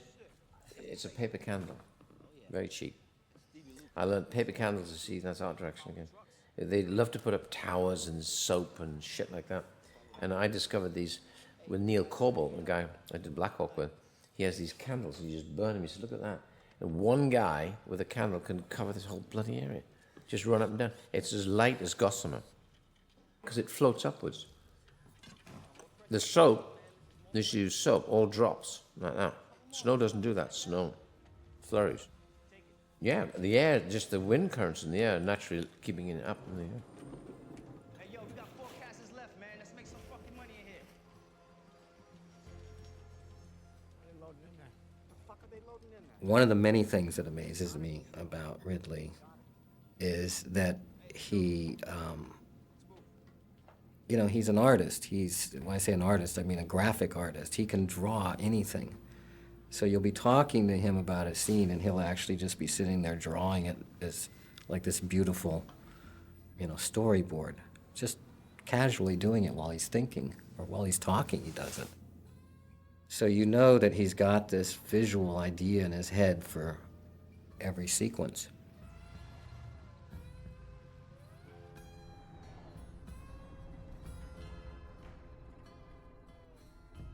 So here we are now towards the end.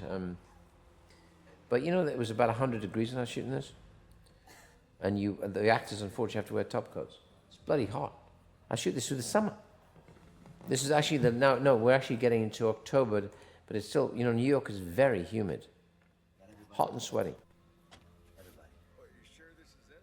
It only starts to get a bit more user-friendly around about November. The South Tower of the Stephen Crane projects right now. There were a couple of things that actually got cut from the script, just, for budget reasons before shooting took place that I miss. There was a scene with Nicky Barnes, an early scene with Nicky Barnes and Frank. That was a really good scene. But not much, not much.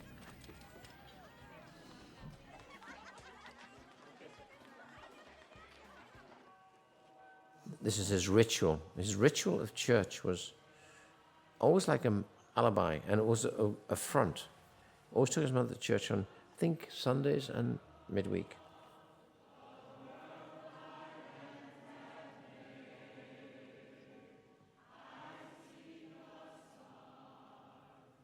This tested really, really well. I was surprised how well it tested.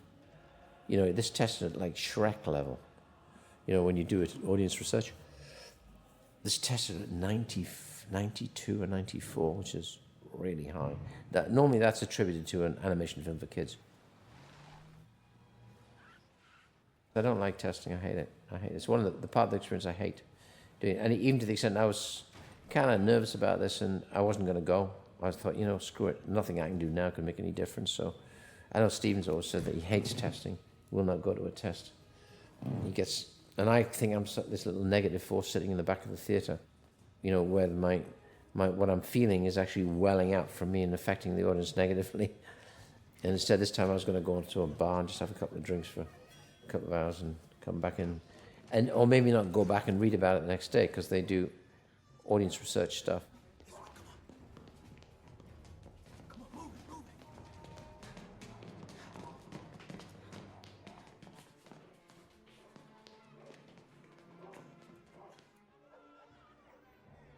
Chose that place because I love that facade, and they were about to clean it up and said, "Don't clean it up, don't paint it."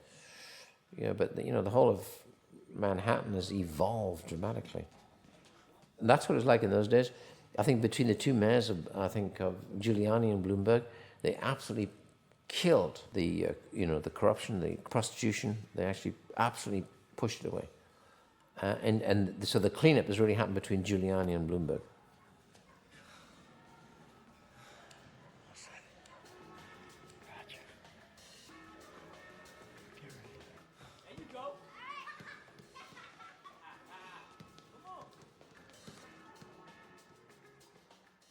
Well, I've seen this place been up there twice, 3 times, and what I do is I draw a little plan on a piece of paper saying he'll arrive here. I want a phone booth put here so you can make the phone call from here. They will come in here. It's all literally marked out on a map.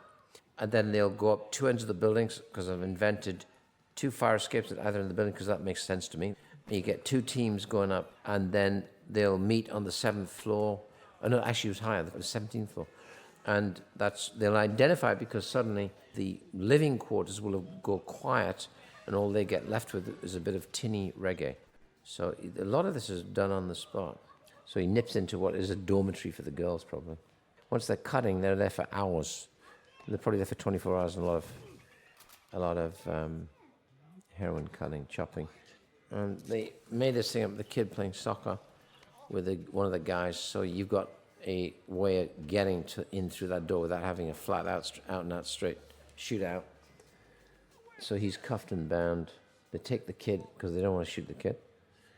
And then you start to have it open up as this guy comes out and says, "Where's Timmy? Where's Timmy?"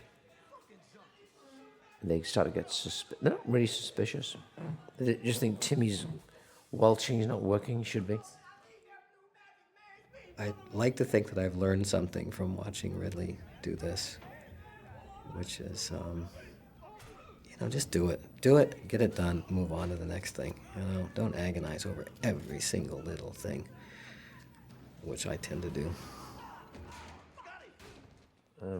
It's amazing how quickly this was done. This is done like 3 days, 2 days. Everything that goes up has to be capped and explosives, you see. Every shot you do has got a wire, electrical connection, and explosive. That's a blood bag on his back. We're averaging like 40, 50 setups, which is fast. But also, I like working always with a minimum of 3 cameras anyway. So those 50 setups might only be 25 setups, except I'm covering within the setup. So you're finished. I mean, if you take a little bit more time to prep on 3 cameras, or if it's a big stunt, 11 cameras, Black Hawk Down was 11 cameras.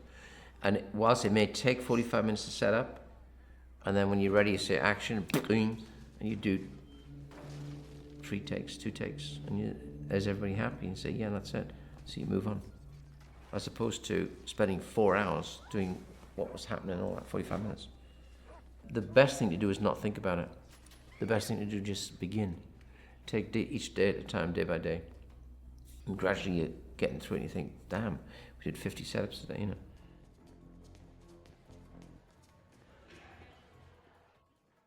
I always location hunt, have to location hunt, because I'm saying I think a lot of people don't bother. I have to see everything because it's my homework. And my homework, I'm seeing the inside of places, I'm seeing the inside of houses, I'm seeing how people live, I'm seeing how people dress, and it's all information. I glom onto all that kind of information. Found one house which hadn't been touched, I doubt, since 1939. Big old brownstone, so we made that the center of his drug business. Out at home, baby.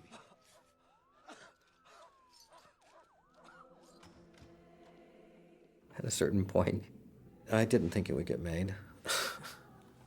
Production had stopped like 2 weeks before it was supposed to go. And I don't know when that was, 2003, 2004. A lot of money was spent. And then, so I figured that was it. I don't think I believed that they were really making it until it was already shot.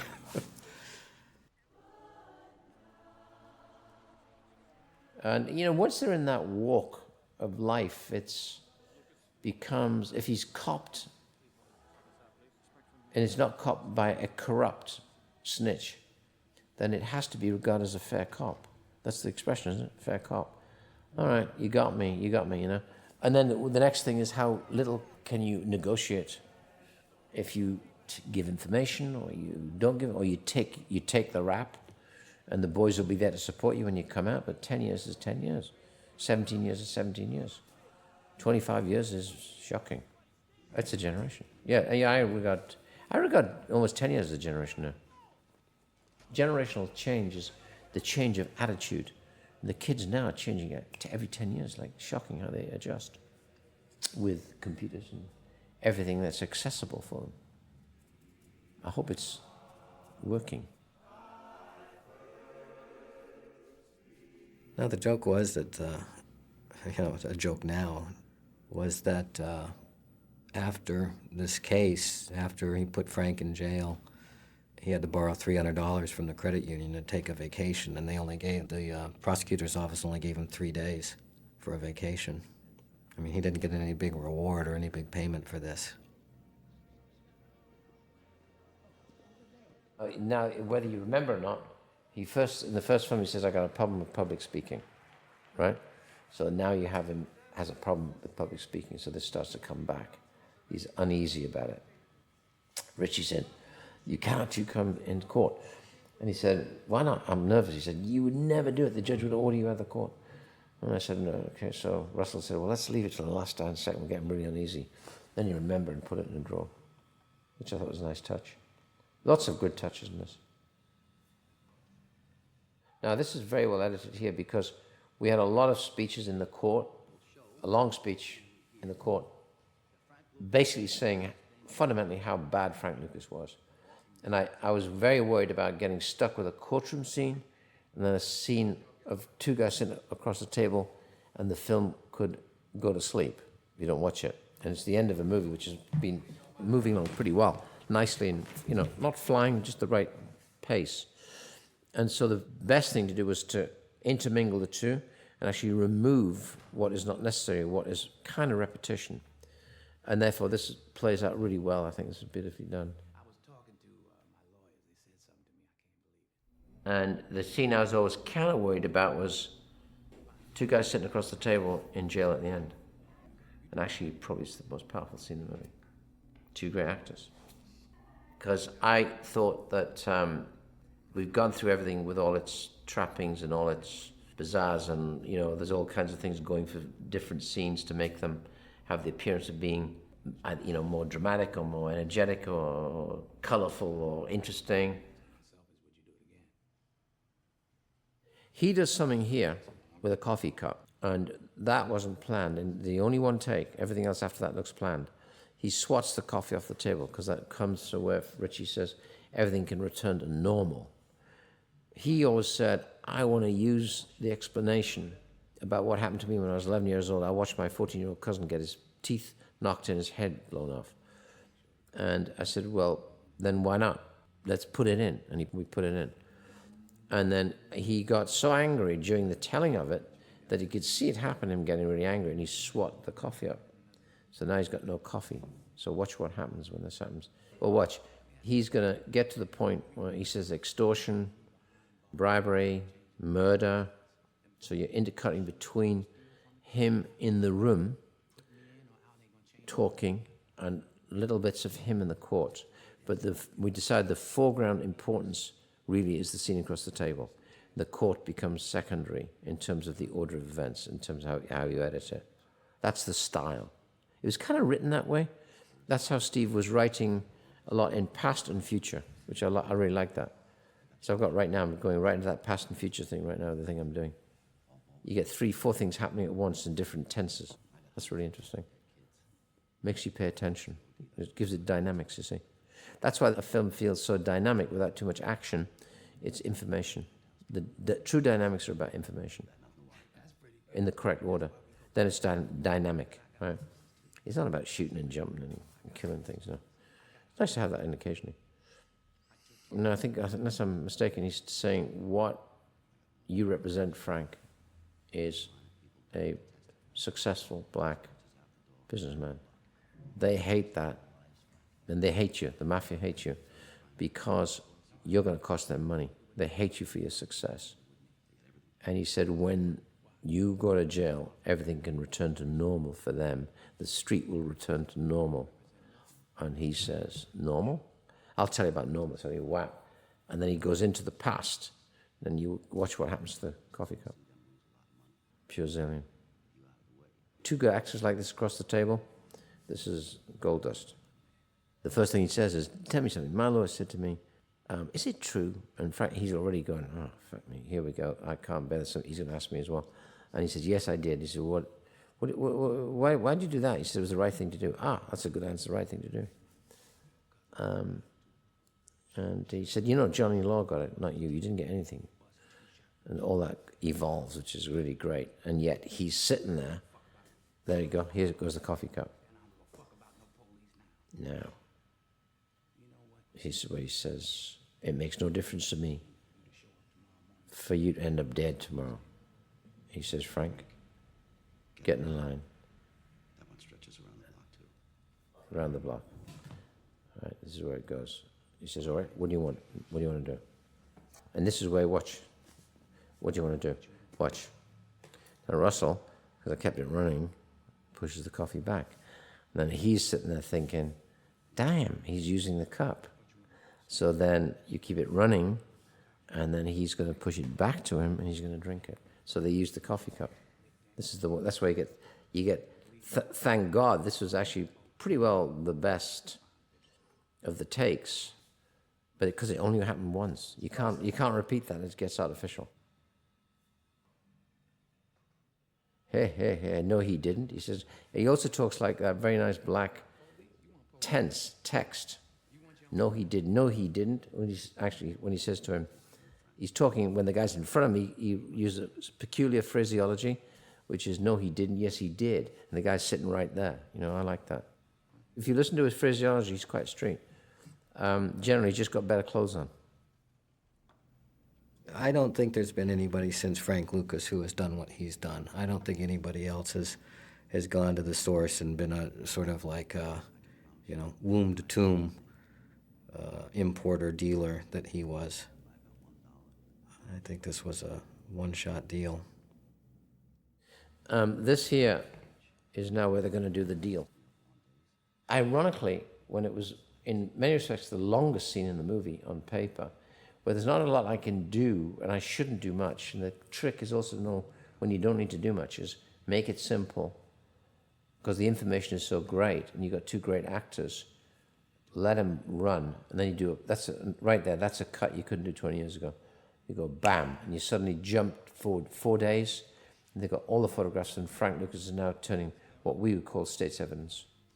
So these guys are all connected. He's now basically giving information which will get him off, because Richie Roberts was now, don't forget, a prosecutor, and he decided, having come to close quarters with Frank Lucas, to be his representative as a defense attorney. And out of that, negotiated 75 years down to 15, which I think is a pretty damn good deal considering what he did, what he represented. These police officers will face stiff prison terms, say federal I'm not sure that something like Brolin would have been popular within the police precincts, right? He'll still only get whatever he got at the top in those days was probably less than $40,000. But he'd be a class 1 detective in charge. And then, but after tax, he's not living very well. So they would rely on backhanders and bribery, corruption, and say, 2 for me, 1 for you, right? And they would, generate. I went to cops' houses who were definitely on the take. Not for this film, but for an earlier film, and I was in one of the favored places is Staten Island. So I went to Staten Island and visited a few cops, and I said to this guy, I want to see what a cop's house is like. I want you to show me, and I will never say it, you show me a house where he's on the take and one that isn't on the take, and the difference was entirely, absolutely, palpably different. Big sofas, and all covered in plastic. Sofas and fake classical paintings with heavily gilded frames and flock wallpaper. I mean, it's like The Sopranos. Quite ghastly, but, you could feel the money. What I love, the most thing that is very conducive to Frank, at the end, there's 2 lines at the end where Richie says, well done, and claps. And by then you get a sense that they've become friendly. It's good work, Frank. Right? And he does that, says, well done, Frank. You want a drink or something? And Frank says, got any holy water? And Denzel had his laugh, his bray, right down. Frank brays. He goes, wah! Okay, like that. And I thought it was great to go out on that. That was the way to get out on Frank, because there is no... He's about to do 72 years. He's about to spend the rest of his days in prison, and he can laugh at his dilemma. What do you call that? I don't know. Above all things, you can call him also courageous, right?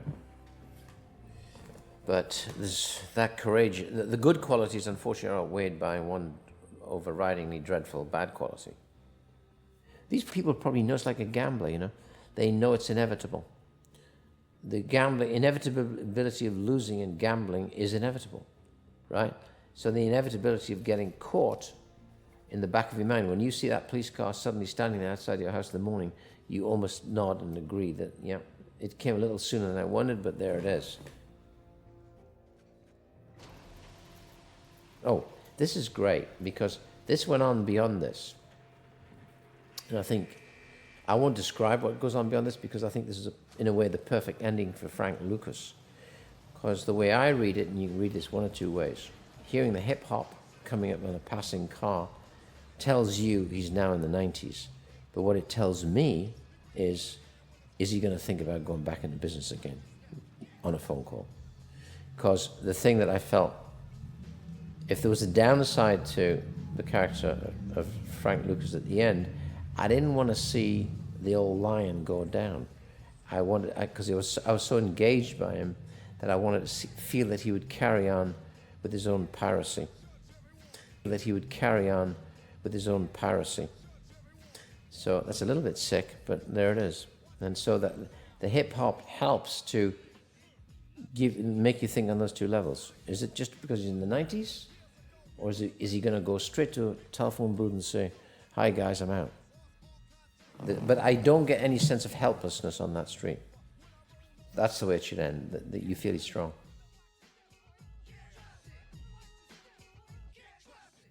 Richie became a prosecutor, so he tried the case.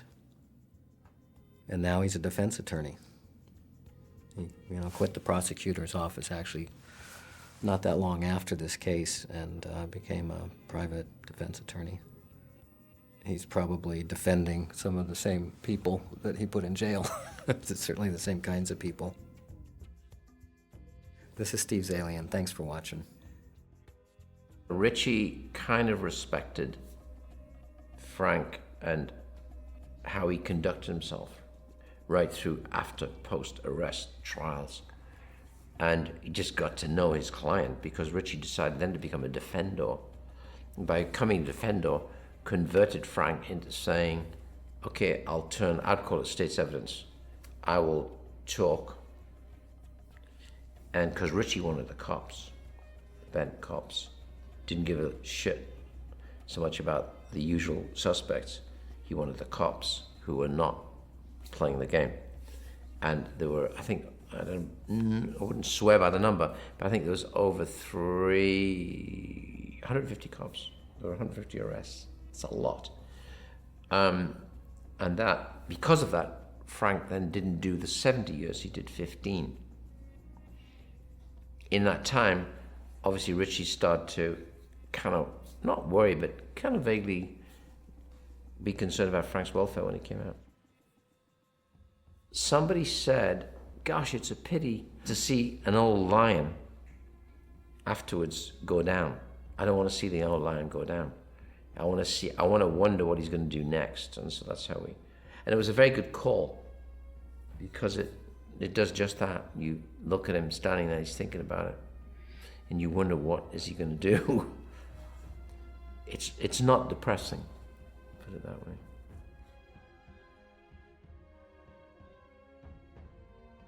I hope you enjoyed listening to me, so I'm going to sign off, and I hope you enjoyed the movie.